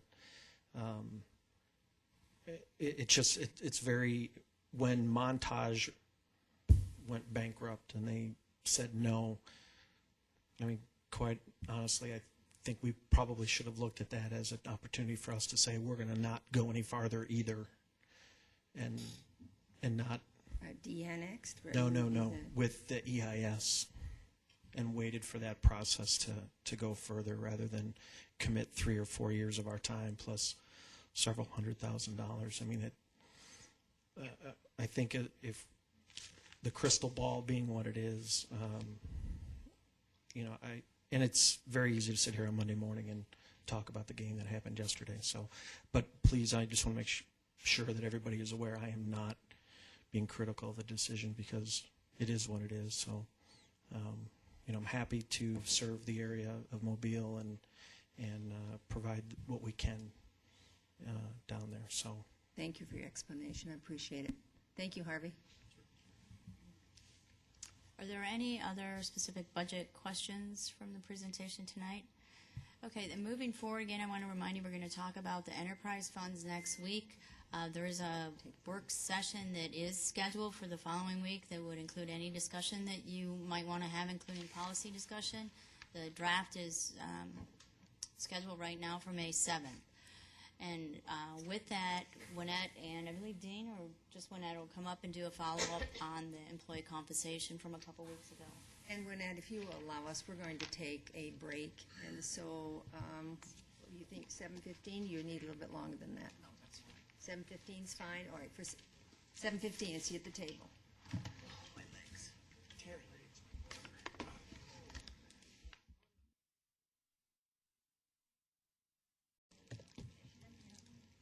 Lynette, you have the floor. Oh, thank you, Mayor. Lynette, you see, I had a daughter-in-law by the name of Lynette, and so every time I say your name, I want to say Lynette instead of That's Lynette. all right. You notice I answer.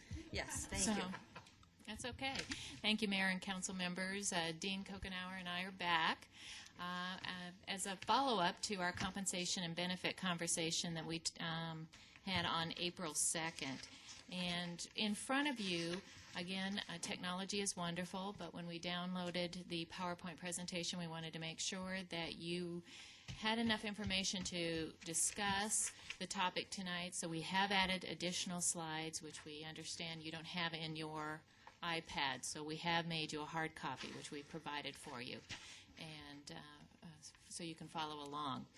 I would like to take just a few minutes to kind of go back and refresh everybody's memory as to where we were with the compensation and benefit, and that will form a basis for our conversation about some options that we have for you to discuss. Dean is going to go through some additional numbers, so feel free to stop us at any time in the presentation or tell us to move along faster, if whatever your preference is. So on the, okay, well, alrighty, we've got a missing slide here. It was here earlier. Well, that's the one I had a question on. That's the one we wanted. Yes, it's on your packet. It's there in your packet, but for some reason it did not transfer. Is this the option 1, option 2? Option 1, option 2, and I have option it 3. on mine. Got it. We have it on our iPad. Yeah, so you've got it on your iPads for some reason. This was on this presentation earlier today, so I don't know why it's not showing up here. But you also have it on your copy in front of you, so I do apologize. Yeah, and we can do Elmo for the benefit.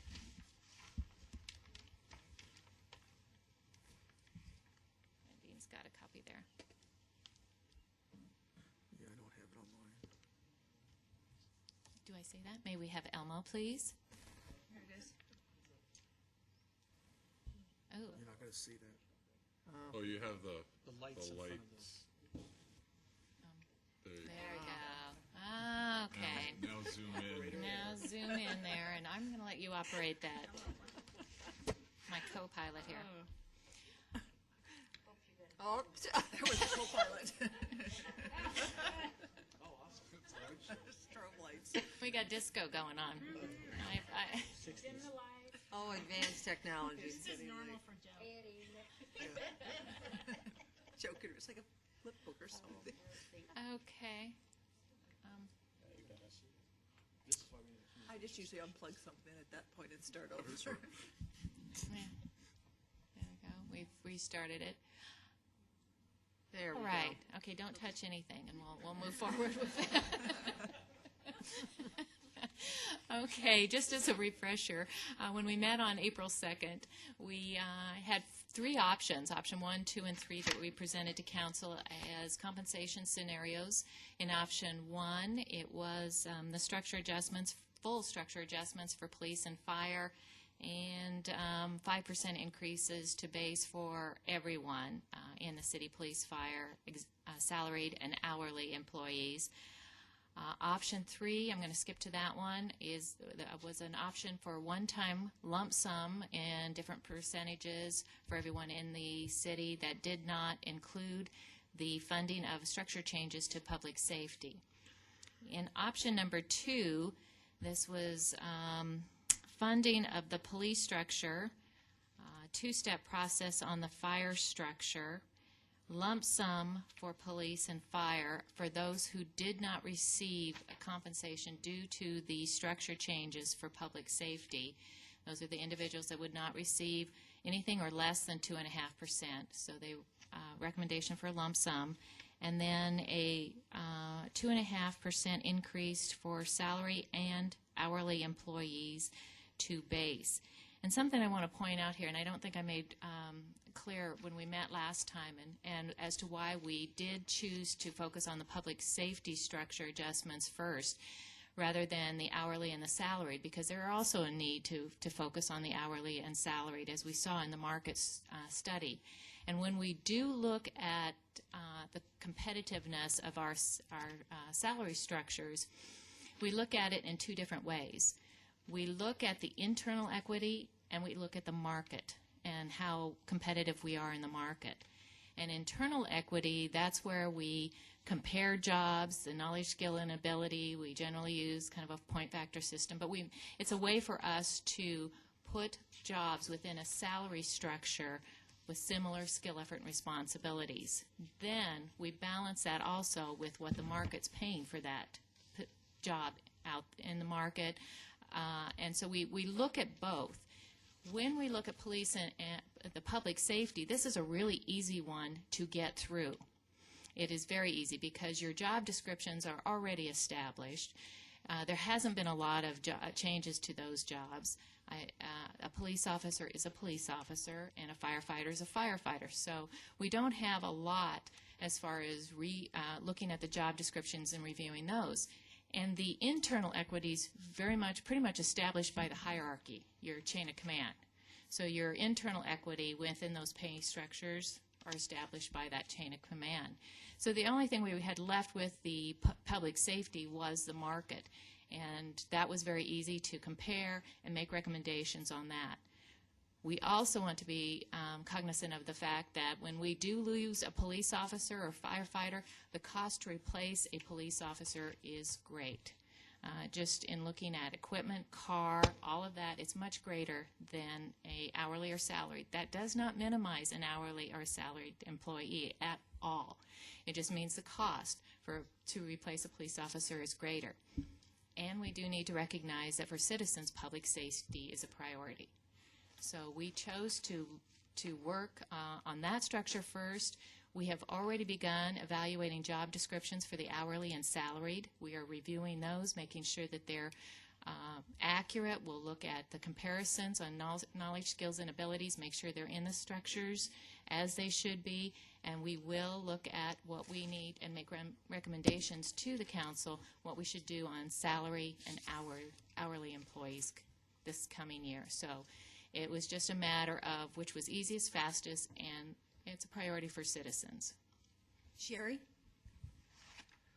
Okay, I have a couple questions for you. For the non-exempt employees, when I met with Brian, I think he said the average salary for non-exempt, when we just look at the non-exempt on, it's like line 8 there, was about $41,000.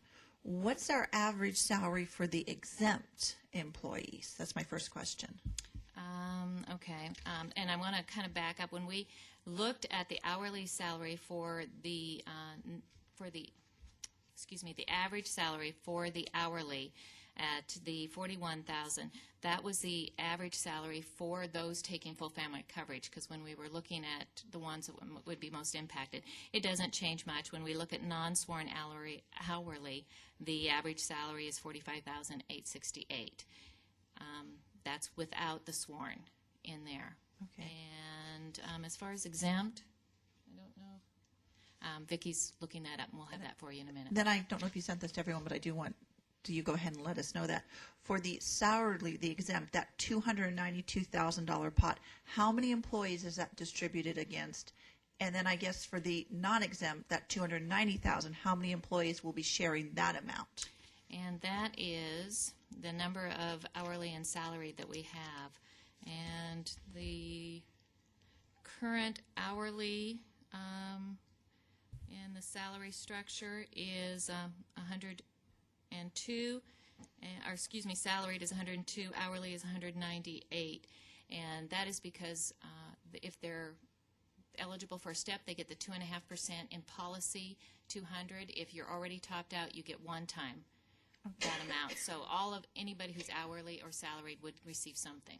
Okay, and when I was just doing just a basic math calculation, I was going out of that 100, I thought it was 109 what you sent me, but that might have, 102.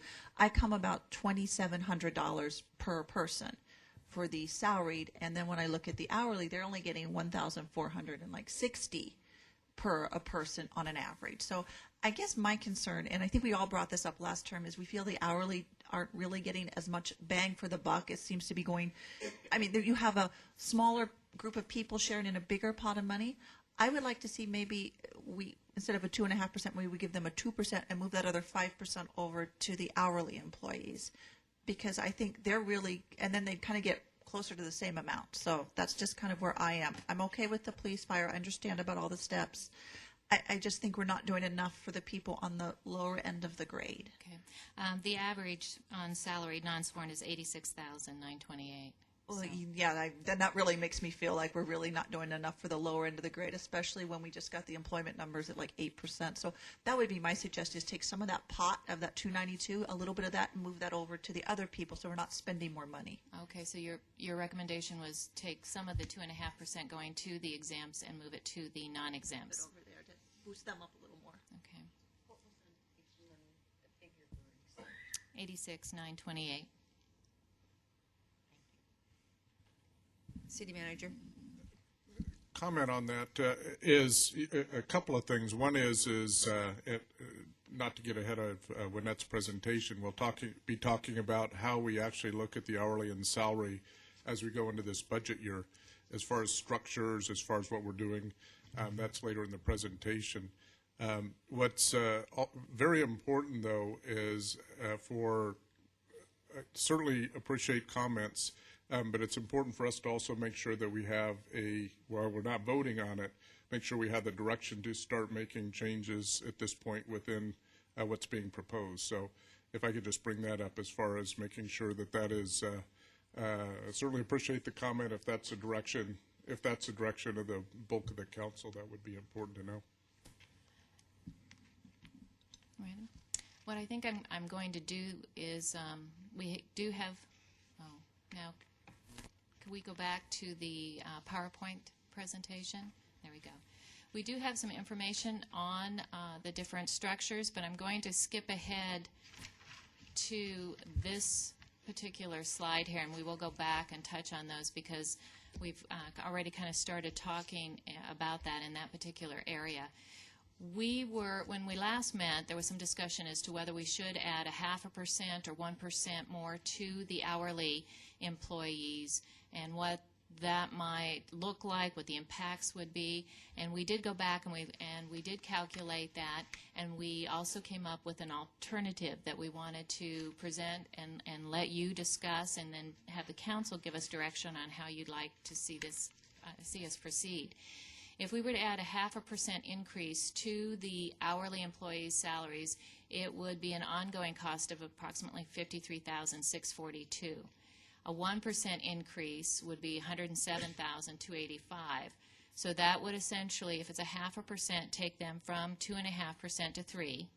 1% would be 2.5% to 3.5% increase. There are pros and cons to this. Obviously, the pros would be that there is an increase in ongoing salary for our hourly employees. It also increases the amount that goes into their retirement, because when you increase the wages, the retirement goes up. As far as the cons to this particular proposal, there does start to begin to create a compression. When you move, because you're going to have to move the salary ranges in order to give them that 0.5% or 1%, because we're on 2.5% steps. So you're needing to move the whole range by either 0.5% or a full percent. You're starting to move towards creeping up on your salaried employees. So you are adding to some compression. It begins to create some compression. We also, if there was a lump sum instead of ongoing, of course there's taxes. There was some discussion of doing it one time instead of ongoing, which then you wouldn't be moving the ranges, but then you have higher taxes for lump sum. Excuse me, Joe has a question. Just real quick.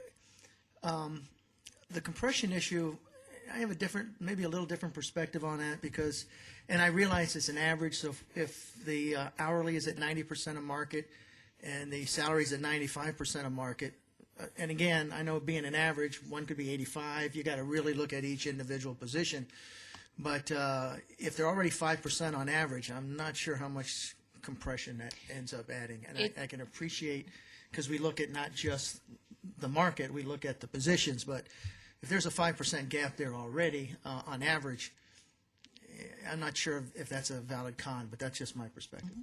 Yeah, it begins to start that process, but you do have some positions out there where your employee and your supervisor are closer than others. So it just depends on the current position and which supervisor and employee we're considering.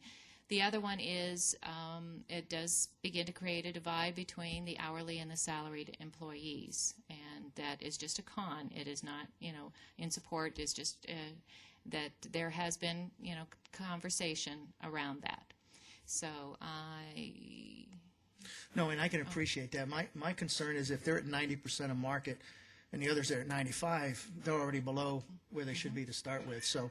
And again, that's an average, so I tend to think that we probably want to see the study before I would do anything, only because I know some will probably be well below 90 and some may be above 90, but it seems to me that if that's the average, your probably biggest issue is probably the hourly if they're averaging at 90 and everybody else is at 95. That's kind of where I was coming from. Not to create a divide about the two. They all work as a team, to better the city. But if I'm seeing it one at 90 and one at 95, I'm thinking, it seems to me that, the hourly is a little deeper in the hole than the salary. Yes, Bill. I think one of the things we've got to remember, too, is that there are salaried, non-supervisory positions, correct? Not everybody who's on salary is a supervisor. So, sometimes we tend to look at hourly as those being supervised and the exempt as those doing the supervising. So I think what you were driving at, if I read that or listened to that correctly, was we need to study this first before we make any decisions. Is that what I heard you say? Kind of, that's where I'm coming from, because if it's at 90, 95, there may be some at 85 and some at 93, you know, and you want to look at it in its totality, at least from my perspective. But I'm concerned that the hourly is at 90, you know, that's a concern. I'm very concerned about that, but I also want to make sure we don't do any permanent damage to the structure. That if you're going to be looking at this in this next That's fiscal the year. structure, you hit it, Bill, that concerns me. Yeah, Because then we'll end up next year in a worse position. I just don't know how to. Correct, and that's what I'm worried about. Yeah. If you have read through the proposal, there is some alternatives that they're going to present that will cost about the same amount of money, that will alleviate the compression issues. So if we could maybe get to that, and then we could have a discussion on the whole thing. That's fine. I appreciate that, but I have to look to the other council. If they have a burning question they want to ask, I'm going to let them ask it. Go ahead, Wally. Mike, I have two questions. Number one, how confident are you that this city can be at 100% on all positions? We won't be on all positions. If it's an average, and so there will be some that are below, some that are above. The direction from council when we met in November was to work towards 100%. that 100%. So even if we study it and we do a little changing or whatever we're going to do, we're not certain that we're going to have everybody at 99 or 98% or 95. Not unless you put the minimums at 100%, which is not. No, and it's then the you're average over is it. what we You're have. over it. And my next question is, I am looking at this as a one-time lump sum or cost of living or whatever we're going to call it. Am I not looking at it as it's going to be an ongoing cost every year? Because if we are going to do something this year, I'm not sure we're going to do something next year. If we don't have the money, we can't keep doing cost of livings every year. And as you know, we haven't done it for 4 years. Mm-hmm. So are we setting ourselves up that it's going to be expected that we do it like this from here on out? Well, I mean, what is your take? Yeah, anything you do there could be an expectation that will continue. If you add this into ongoing, it's there. It's in the salaries. There was some discussion to do one time or lump sum with this, that 0.5% or 1%. That is a possibility. It is taxed at a higher rate, so it doesn't go into base though if you do the lump sum. With the other alternative, the other option that we're going to discuss tonight, it gives you some, flexibility financially for next year. And so if City Manager? Yeah, just a comment on that. One of the things by putting it into the base at 90 and 95% of market by hourly and salary, it helps you gain on the market. So that's the thought of putting it into the base. We don't know what other cities, we do know what some of the cities are going to do vis-a-vis increases. But there's a chance that we'll start gaining on the market with this one move. But we really won't know until after all budgets are adopted by our benchmark cities. Joanne? Everybody's in the same position we are right now, and so I think come January we'd have a better, come January we'd have a better idea of where we sit. absolutely, we can come back with our recommendation for that at that point. Sherry? Now, one thing I know you all were talking about is with exempt employees, you're looking at maybe even going to an open range, getting rid of the range. If we did that, and that was how it ends up once you study it, if we got rid of the 2.5 steps, that would also alleviate the so-called compression issue because you wouldn't have to work within the step. It wouldn't mess up the formula because you'd now have an open range. If it was more merit based on an open range, you'd have more of a way to give your higher performers more money in the future. It provides more flexibility. Absolutely, you're not stuck with the steps. The 2.5%, like we were talking. To move it at 1% or 1.5%, you have to move the whole range in order to give them that into their ongoing base pay. Okay. All right, so looking at this just a little bit differently and listening to some of the employee feedback that we got, I had Dean and with with his magic calculator, calculate what it would cost if we looked at this differently. If we cost shifted 4% versus a 5% in the premium increases to employees, so instead of 5, it was 4%. When we looked at this, we calculated the average salary of an hourly employee that has family coverage. And we calculated that hourly salary, that average, gave it a 2.5% increase. That difference of $1,041 per year, we looked at the premium increase. And with that, with a 4% cost shift of the premiums, that left 8 hourly employees adversely impacted, anywhere from $1 to $170 annually, with cost shifting 4% instead of the 5%. And the cost to the city is $61,000. So then we said, okay, let's see what 3%, instead of cost shifting 5% or 4%, what would 3%? So the city's picking up more, and the employees are picking up less of the premium. And when we say employees, this is all employees. Anybody on our health plan, purchasing insurance through the city, this would impact. So all employees would be paying a 3% increase. There were no hourly employees adversely impacted, and the cost to the city is $122,000. So as you recall, when we were looking at the ongoing, at a 0.5%, it was $53,000. 1% was $107,000. When you look at the cost shift, or shifting less to employees and having the city pick it up, a 1% is $61,000, and a 2% is $122,000. The pros with this, like I mentioned, this impacts all employees. So you don't have the salary versus the hourly. You don't have that, and this even with the public safety, it's all employees would receive a benefit from this. And with the 1 to 2%, it does provide you with some financial flexibility, because then next year, as we look at how we're going to manage our medical health insurance, our pay increases, it's not already in the base. You have some flexibility to play around with that. Sherry?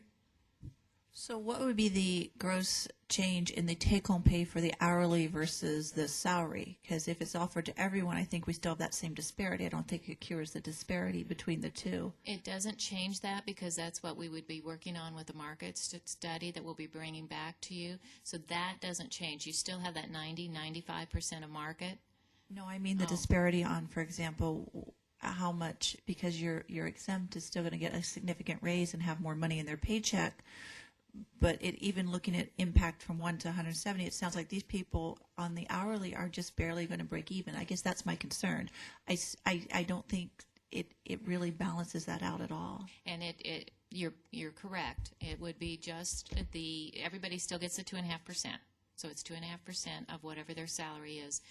This decreases the amount that's being paid in premiums, and it will affect anybody who's purchasing insurance. I think we have 39 employees who do not purchase insurance. So those would be the only ones, and they wouldn't be impacted by the cost or the increase anyway. But can we figure there, because you have the impact from 1 to 170, can we figure how much of a net increase that they'll get? How much take-home pay are the hourly people going to get? I guess that's my concern. I just don't want to say, hey, we did all this stuff, but you got nothing else in your paycheck. Mm-hmm. Joe? Can you hit the next, I think it's the next slide. No, it's the one that shows the percentage. My concern, the reason why I raised this last time, is a lot of people, I thought, felt the 5% shift was a 5% increase. And when you're shifting by 5%, I know you have a graph here that shows, in essence, what happens. The original was a 77% increase in some of their premiums. I mean, the reality was the shift. So it wasn't, yeah, this is the next one. This is the one, yeah, this is next one. I think. Oops, no, the one with the percentage right there. So it wasn't a 5% increase in their premiums, it was a 77% increase in their premiums. At the 5%, the 4%, when they have, the family was a 65% in what they're paying, and the 3% was a 54%. That's kind of where I was coming from. I understand the shift to the consumer-driven model because long-term, that's where the savings will probably going to be. My concern is how quick do you want to move that shift? And again, you're looking at a 77 reality impact on what they're paying right now. So from my perspective, when it comes to the insurance, that is net in their pocket. If you give them another 5% increase, what happens is by the time taxes and Social Security, and not only that, we have to pay more because now we got to pay the Social Security and a variety of other things. To me, there's probably more bang for the buck approaching this option for them. And again, it still gives you the option to move closer, to getting more on the employees as far as the allocation is concerned, but you do it in a more reasonable manner as far as an increase to their The 3%. yeah, I mean, so at the 3, they're still paying 50% more than they're paying now, which is to me a sizable increase. Yeah, But Gary, wait, just one. but the point I'm getting at is it'll get real. The difference. Go back the other slide. The difference at the 3, if I read it correctly, on the savings, it at least puts another $400 in their pocket, if I'm reading that correctly, because that's real money to them. So again, that's where I'm kind of coming from as far as the best bang for the buck is try to put money in their pocket. I understand what Councilmember Loretano was talking about on the percentage, but I would like to see the study before because I think there's an average at 90 and an average at 95, and I think if we get the full-fledged study, we'll have a better idea. But I can appreciate, Councilmember Loretano, where you're coming from, because there would be a significant difference on the one. Gary? Probably a few weeks ago when you presented that, one of my concerns was that the worker bees, as we call them, were not Wait, getting. I'm gonna correct you right now, and I'm gonna state an apology to the employees. When we're up here talking, sometimes we get these little catchy phrases, and while you were away, there was a lot of conversation on that and a lot of hurt feelings, and they felt it was degrading. And so we need to change that word. So around the table today, you can decide what word you'd like to use. But as your mayor, I'm going to ask you to please ban that word from our conversation. There has to be, and I know you are a kind-hearted man, and I told people you did not mean anything at all on your remark because I know you well. And it's just an expression, and certainly we're now aware of how it does people feel about it. So what is the word we want to be using for that? That's fine. Hourly salary. All Anyway, right. Thank you very much. Getting to my point, a couple of weeks ago when we talked about hourly workers and trying to, my feeling was that we should try to give them a larger increase in the base salary. And now that I look at what has been proposed, one, I think that, for somebody on an hourly basis, this is if we can do a 3% cost shift on the health plan instead of a 5% cost shift on the health plan, that's real, as Councilman Pizzillo said previously, that's real dollars savings in their pocket. And incrementally for an hourly employee, that is going to be dramatically more cost effective for them and for the city than it is even for an exempt employee, because an exempt employee is not going to be affected nearly as much by the increase as an hourly employee. So my position is I believe that if we can utilize the budget for a decrease a reduction of the increase of health care provisions, we will be better served. We will serve our employees better, and they're the ones who are providing the resources and the services to the city. Thank you, Gary. Any other questions? Go ahead. Do you want to cover any of the slides, or I think we've covered quite a few of those. The next topic is compression and tuition reimbursement. So are you ready to change Ready? gears on that? Oh, can we get a consensus on that? I'm sorry, and you warned us, that's what you needed, and I passed right on it. On the 3%, when we're looking at this, how is everybody feeling about option number 2, 3% cost shift versus 5%? I see one over here. I'm good. I'm okay with the cost shift. I just think we should still add on to Still the pursue salary that, as well. Pursue the salary, Yeah. but, Joanne? I was perfectly happy with the presentation that you gave the last time, and that plan going forward. I know I'm a big meanie when it comes to the health insurance, and it's just how I feel. I believe that we absorbed $750,000 last year. We're absorbing another $500,000 this year, and I think that we're doing everything we can to service our employees, and I love each and every one of them, and I want them to be happy. But I also think that the taxpayer is the ones that is funding this, and I believe that I've still liked the first presentation. I felt that you were going in the right direction, and I thought that everyone was being handled properly. So that's where I am. So far I have just one out of the 7. Anybody else? Wally? But are you for option 2? No, she's not for any of this, no. I was for the first option 2 weeks ago. Well, that's what I thought. So it's not this one? No. As far as compensation, option 2, I think as far as the benefit, whether we do 5%, 4%, 3%, or Right.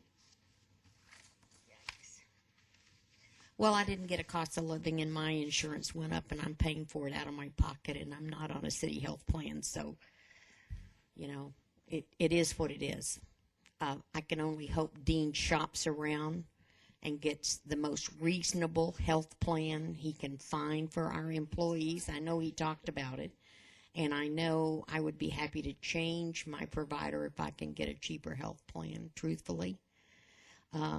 And we just have to hope that that's exactly what you've done. So, Bill? One of the things that we don't discuss when we talk about health insurance is how does this compare to the market. And if we are right in the market, which if I remember all the paperwork I've gotten, we are right there. And if we're worried about maintaining salaries at the market 100%, that if we start to lose control of this, it won't do anybody any good to come to work here if they've got to pay more for their health insurance. So I think everybody's got to kind of keep in mind that this is also a market issue. We may not like it, we may not appreciate it, but it's a market issue, and I don't want us to lose sight of that fact as well. So you're in agreement with number 2, 3%? Pay option 2 and option 2 on the screen here. So, Joe? Just real quick, and I guess a question kind of is for Dean. How many of our bench cities actually, because you got to keep in mind, we have a high deductible plan, which you're going to pay $1,200 or $2,400 before you get any copays, depending on which plan you take. How many of our benchmarks have the high deductible right now? Mayor, Councilmember Pizzillo, currently there is one that has a high deductible plan, but they only have 2 to 3% of their employees that are engaged in that plan. Okay.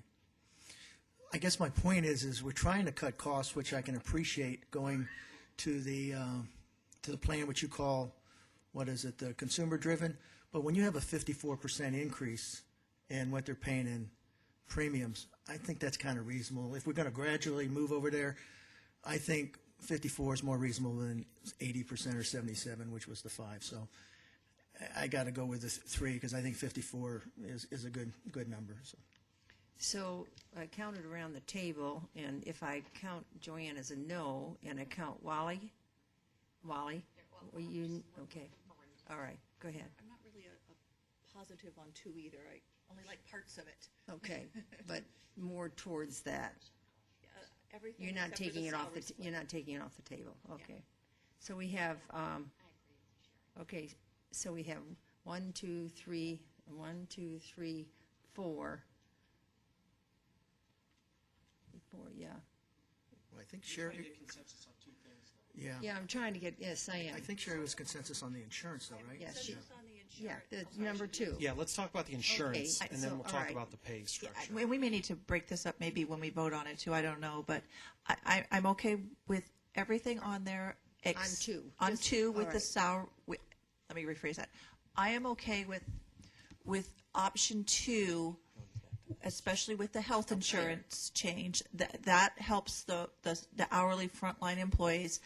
What I'm not okay with option 2, and I'm not in favor for, is the current split where fewer employees are getting such a higher raise. I would like to see that kind of, maybe that 2.5 modified a little between those two groups. I mean, that 2% and then that 2.5%, or however They're you both did that. 2.5 now, but yeah, I would say if you move the Between 2% the now, exempt. yeah, because I'm just doing my little calculations. I don't think they lose. The exempt doesn't lose. The salary doesn't lose that much per paycheck, as opposed to what actually brings it on to the hourly. So that is my only little caveat, is those 2 lines. Okay. I'm okay with the rest of option 2, if that makes any sense. It does. Lynette, you were going to say something? Do you still want the Do we need structure brought back up? Elmo slide back up for everybody so we talk about the right structure? Okay, Yeah, there we that go. one. Thank you. This is the one you were talking about, correct, Sherry? Yes. Just those 2 lines. Which 2? The last 2 lines. Okay. 292 and then 290. Put that pot of money together and reorganize it. That's what I would like. Okay, so you're going to try to, Mayor, you're going to try to get consensus on this, is that? Yes. So I already have consensus on the 3%, on the health issues, for this one. So would you like to take a shot at that first, Bill? You know, I'm, as much as I very philosophically agree wholeheartedly, I am very worried about destroying the structure. And I think until we get, and I hate to study it because that's the last thing I want to say, but until we get that information back, I think we may be doing long-term damage. And that I worry about. I think an emotional decision like this, which says I want to give the hourly folks more of a bump, which I agree, and I'm the one who said, hey, why are these folks at 90% of market, for crying out loud? But I'm afraid if we do damage to the structure, we're going to spend years trying to fix it. So I'm in support of option 2. I don't want to make an attempt to quote unquote fix a structure until we know better. Joe? I want to ask Lynette a question. If you would do a 2 and a 3, can the system even accommodate that? The steps are 2.5. I know. Okay. So with the 3%, we can move the hourly ranges by an additional 0.5%. The difficulty comes in when you reduce the salaried down to a 2%, you don't have steps to put them on. It's a 2.5% step. So you have nowhere to put them. If we go to open ranges, then it doesn't become an issue. That's kind of my point. I tend to agree. I like the philosophical part, but because of the way the system is set up right now, I would rather wait to see how all of the study comes in because, again, I didn't think you could adjust the 2 because you're in 2.5 steps right now without going to the open range, which I kind of like myself personally. But I think I would rather wait, even though they're at 90 and 95, I think I'd rather wait till you come back with, the study to see where that is, because that was my first question. I didn't think the system would be able to handle it, at least the way it's set up right now. Anybody? Gary?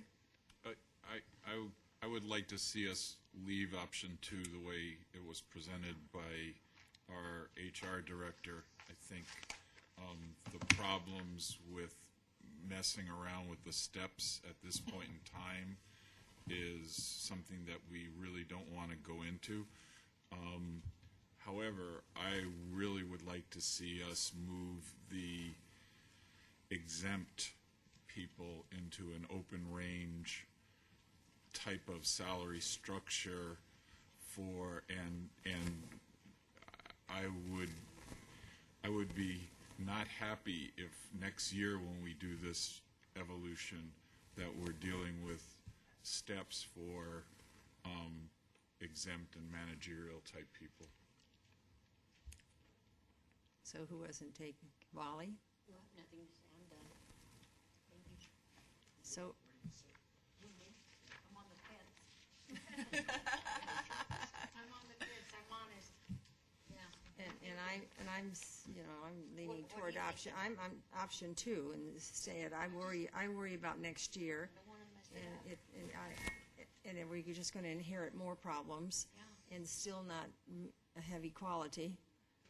So I don't know if there's another way around this. We have pursued a great number of them, and I don't know if Sherry's request would balance that out on the other side, so I don't know. Unless we know we're going to go to an open range. Yeah. Or we could do a combination of a 2.5 and a one-time payment or something. And that, I was just going to suggest, if you can't go into base, then you can do a lump sum. They do get taxed at a higher amount, but They could still do the 2.5 and then a lump sum. right, and a lump sum with the difference there. Your lump sum's 50% tax. 25. 25. But that's just withholding. You always can get that back, too, depending on your tax bracket. Yeah. That's what's withheld. It doesn't mean necessarily they keep it. Joanne? Gesture of the withholding. Well, it was still option 2 for me. It was just the health insurance thing, so I agree with that. So consensus is option 2. Okay, are we ready to go on? Yes. Yes. And could we have the PowerPoint back up, please? Thank you.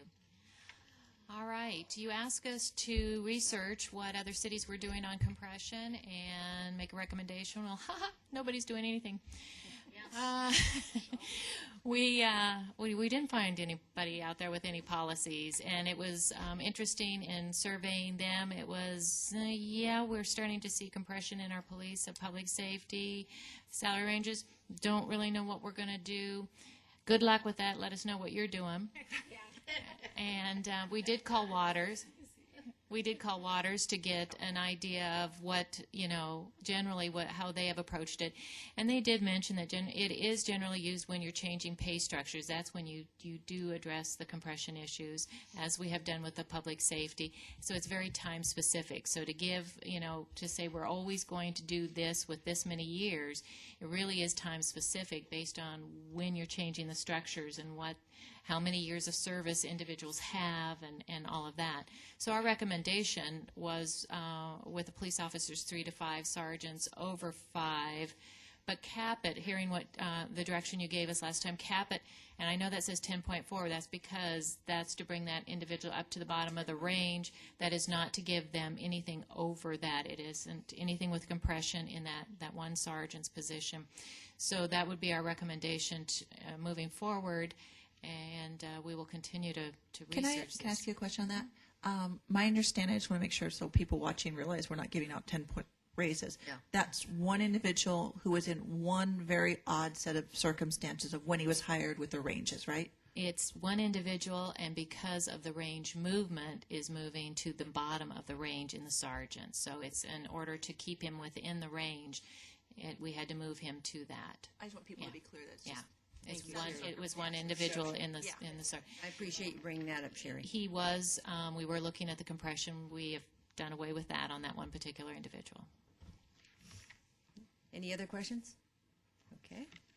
All right. And tuition reimbursement, we did research our current policy compared to what else everyone else is doing out there. Our current policy is pretty much industry standard on how we provide tuition reimbursement for employees, the payback agreement. Right now, we don't separate out into an associate's degree, pay so much, a bachelor's, a master's. The only benchmark city that we did find that does that is Avondale. None of our other benchmark cities do that. And of the ones that do have tuition reimbursement or suspended tuition reimbursement but still have policies out there, Chandler, Gilbert, Glendale, Peoria, Tempe, and Scottsdale all have payback requirements. In our payback requirement, it says within 1 year, so it's not at the end of a degree. So once, within 1 year from completing, that's the way I'm interpreting it, unless our attorney has a different interpretation. It's, just 1 year from the time you finish whatever you're working on. And we would go back to recommending $2,000 per year regardless of the type of degree being obtained. And of course, we do exclude PhDs. We do that now, and we would exclude it in the future. I think we have consensus on that one. Going to start the program again. Sherry, did you have a question? Well, I again just have a little bit heartburn. Okay. All these benefits to people making maybe $100K plus. I have problems when there's a Hope Lifetime Learning Credit on your taxes and there's other benefits. I just really feel this is really weighted. I'm not comfortable with it. Okay. But I'm in the minority, but that's how I feel. But for like the masters or what? No, she's talking about the Employees are making $120,000 a year. the director level. Either, and those are usually the people who are going to be getting masters or above degrees. They're usually probably not getting their AA degrees at $100 and some $1,000. So Would you feel more comfortable if it was the first year, maybe a bachelor's degree? Because that'll be more the lower level, going back for their yeah, I bachelor's. think what we were talking about Masters before would is probably be where more I'm managers and comfortable. that kind of. I can agree with Yeah, that. that's where I'm more comfortable is helping the people get the leg up, Community college, too. Yeah, anything below, I'm okay with. It's just when you're talking about masters or Masters or high-wage below, yeah. employees, it just seems a little unfair. You say masters and doctorate degrees. is that Masters what and you- doctorate, yeah. Okay. I know, it's not gonna make, but it's gonna make it a little different maybe on ours, I don't know. It just seems like all the benefits, if I'm an hourly employee. Sherry, can you talk a bit? Thank you. If I am an hourly employee watching this, it just seems to me, I don't know, it just seems like there's a lot of, everything's weighted one way in this whole conversation. So it just seems like we should, out of the limited money we have, we should probably work towards helping those people get the degrees first. Could I hear some feedback from some I of the could other support council? that. Support here? I guess easing into the program initially, I think I could probably work with you on that one. Wally? Bill? Oh, no, I get that. Education is it's a very important aspect of it. And if we have, we just read in the paper today that there's a problem in the workforce about having people who have great amount of experience and not a lot of education. And I was trying to find out the information, how much of our workforce do we have that's in that situation that has a great amount of experience and not the formal education behind them. And I would hate to say to someone who's in management, you can't get your master's degree, which is about what it's taking these days to move on to become a director. We're putting a lot of emphasis on succession planning, et cetera, and we're going to tell these people who we want to be our next directors, you're going to have to hold off because you're in this other pay range. We're only talking about $2,000 a year, so we're not talking about a whole lot of money anyway. And whether you're going for your master's degree, your associate's degree, or your bachelor's degree, it's still only $2,000. So I'd hate for us to put a limitation on that. I mean, I appreciate that we're excluding PhD. I think there's a max there, but I'd hate for us to limit that. Thank you, Bill. Joanne? Thank you, Georgia. The only thing that I have thought about, and I agree with you, we are really pushing for that succession planning, and how do we get some of these people to fill those positions without that degree? But on the flip side, the argument is, are they making enough money anyway that they can afford that just $2,000? I guess I'm kind of torn on that part. But now I'm not sure. How many people, do we have statistics, how many people that have, while they've been in the city, have acquired their doctorate degree and master? Do we have that type of information? We would have to go, I just checked, and we'd have to go back and look, and since we suspended it, we'd have to go back to when it was last active and tell you kind of who was pursuing what, but Do we have any idea how many existing staff have masters or bachelors, or, I mean, just in general, does anybody? Oh, yes. I knew you guys Yes. would. Oh, look at here. I remember seeing it, so I knew that we had it. Isn't it a wonderful book? It's great. They do a great job. We have, as of June 30th of 2011, 18% of our workforce had associate's degrees, 22% had bachelor's, 12% had graduate, and 48% have high school diplomas. If you're just looking at the different highest level of education. So you've got 48 in high school diploma, 18 in associates, 22 in bachelor's, and 12 graduates that they currently have, not pursuing degrees. Hold that up. If I can, because I'm Yes, reading over Bill. her shoulder. Sure. The number of people with bachelor's degrees is 22%, but that's 109 people. Associate's degrees is only 18%, but that's another 87. So those with associate's or bachelor's degrees are almost 200 of our employees Are ready to make another. that are ready to go forward. That those are the folks that we're looking at for succession Yeah. planning. We don't know what position they're in. We don't know whether they're hourly or salaried. Do we really want to say, no, you can't? This is open to everybody. Yeah. As far as graduate, it's 56, and high school, 235. We have one with less than a high school, but We have a very educated workforce.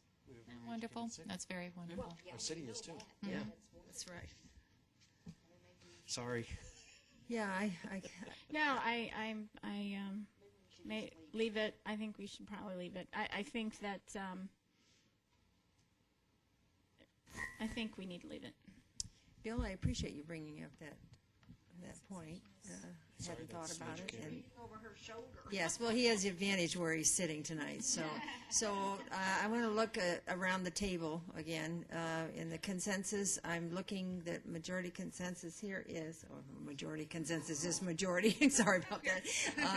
That we're going to leave it like it is, right? Okay, you got that. I didn't win the last one.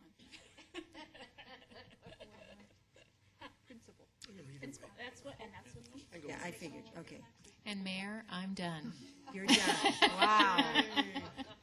Are there any other questions that you would like to ask? City Manager, I'm going to turn it over to you right now. Just one real quick. Oh, I'm sorry, we did have a last one here. Joe? Just real quick, we had a discussion in the back from a tax policy standpoint where we talked about, the user fees and some of the issues that some of us had with those user fees. Where does that fall on the schedule, Mr. Manager? As I recall, we were staying on the course with our current fees. I do know that there was some discussion on the liquor license renewal. Yes. And I don't know where we left that, but that was the one that stuck out to me as that we didn't get clear direction on it. All remaining fees were as is, as I recall. Yeah, the one concern as it relates to that, and I don't know if we can break it out in the clerk's office or not, because I do know that we have people who get those renewal fees that aren't restaurants, eating places. But as you know, I had a concern since we're getting 4%, and I know we've been charging 4% for 20 years. I appreciate that. But if there's a way that the renewal fee does not apply to the restaurants or the eating establishments, and you had it for like the Circle K's or whatever who aren't paying the 4%, I have some interest in. Now, I don't know if any of the others have interest in that or not, but I think the fact that we're among the highest on the restaurant tax, it would be nice to get a little break on the other stuff. It would be interesting to see, what would be the repercussions of that from the other side of that you would be dividing that up for those type of businesses. Circle K against the restaurant? Yeah, I'm just, Well, on a legal standpoint, I mean, is this, Not collecting restaurant taxes. I Well, know your I'm fee putting you study on is the spot. based- Your fee study is based on your costs. I think you have to go back and look at the underlying service levels and the cost of that service. So I don't think I can answer that tonight. We can take a look at it. There's got to be some reason that you can differentiate between the two. All right, and if I asked for it last year, I think, or the year before too, and they came up with certain costs that are repetitious, and so that's why I gave up the fight, because they had of the second fee of so anyway. But I would be interested in having it calculated again, brought before the council. Could we do that? Yes. Or a yellow paper, or however you want to do this. Well, City manager? And the current budgeted revenues from that are about $60,000 in total. And then the question is can you look at doing some type of differentiation on that? So Yeah, we have to look at what the underlying rationale would be on that, but we can take a look at that. right, but overall it's $60,000. So if certainly open in council's direction as far as whether we keep that or look at the impacts if we take it away. Like the bond rating, how we're going to pay for the stadium do away with that. I'm sorry, I heard I didn't hear the small talk. I don't want to hear the small talk. You don't want to hear that, Okay. Mayor, I'm sorry. Back to the city manager. And real quickly, a lot of these were just talked about, but real quickly, just a couple of summaries, as I like to do this, it helps us out, is one of the questions is what are the factors for reduction when we went from 78 million to 66 million? So we'll bring back what the bulk of the reasons or the factors for reducing our operations budget. We are looking at the APS lights in terms of is it time to look at a contract upcoming or not, but we'll certainly be looking at that, finding out what APS is doing.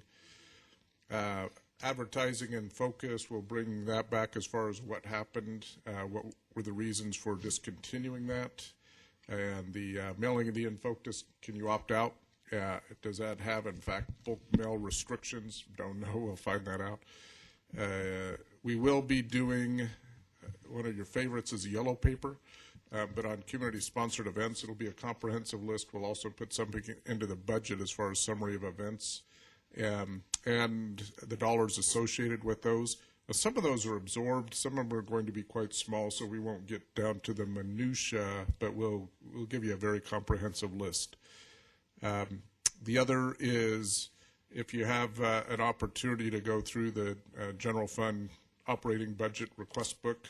If you have any questions, please let us know. The first time you saw this was tonight. It was good to go through the presentation. This has a detail behind the numbers that were provided tonight. The option 2 and option 2 in both accounts, one on the insurance, one on the compensation increases. We will be, and again in the fall or winter, we'll be bringing pay structure evaluation and performance evaluation, where with that we are not letting that one go certainly, just not going into the first part of this budget year. Tuition reimbursement stays on, we are actually putting it back in place on our current policy. And then we'll, on the liquor license, $60,000, and we'll make sure that you get the right number on that and what the, and how many customers there are for that. So we'll get you a little more information. I have one other request. Could we update the council that we're not here on, this is Norton Valley and on Mobile, on discussion that took place, on the decision-making we made, and what happened at the bankruptcy and the entire thing, because I think we have some people, the council, that I'm not asking this on a total council level. I'm just want to make sure that any of the people that are fairly new on this council have all the information, whether you have to get the copy of the briefings or the yellow papers, whatever it was. Possibly have Romina sit down and just kind of give you the background and all the information that you need on that. Can we do that on a one-on-one basis? Yes, that's what I would like, but I need to ask that Okay, so, okay. Absolutely, and if there are any other items, certainly any subject, and especially for newer council members that come up, please let us know. We'd be happy to Yeah. provide you the background on that. May I ask a question? Oh, of course you may. Can I add to your list? Would you be so kind as to find out where our mall signs are, please? We did ask the question. Thank you, and because I got another email saying, "Where are the signs, Wally?" And I don't know. Do we know where they are?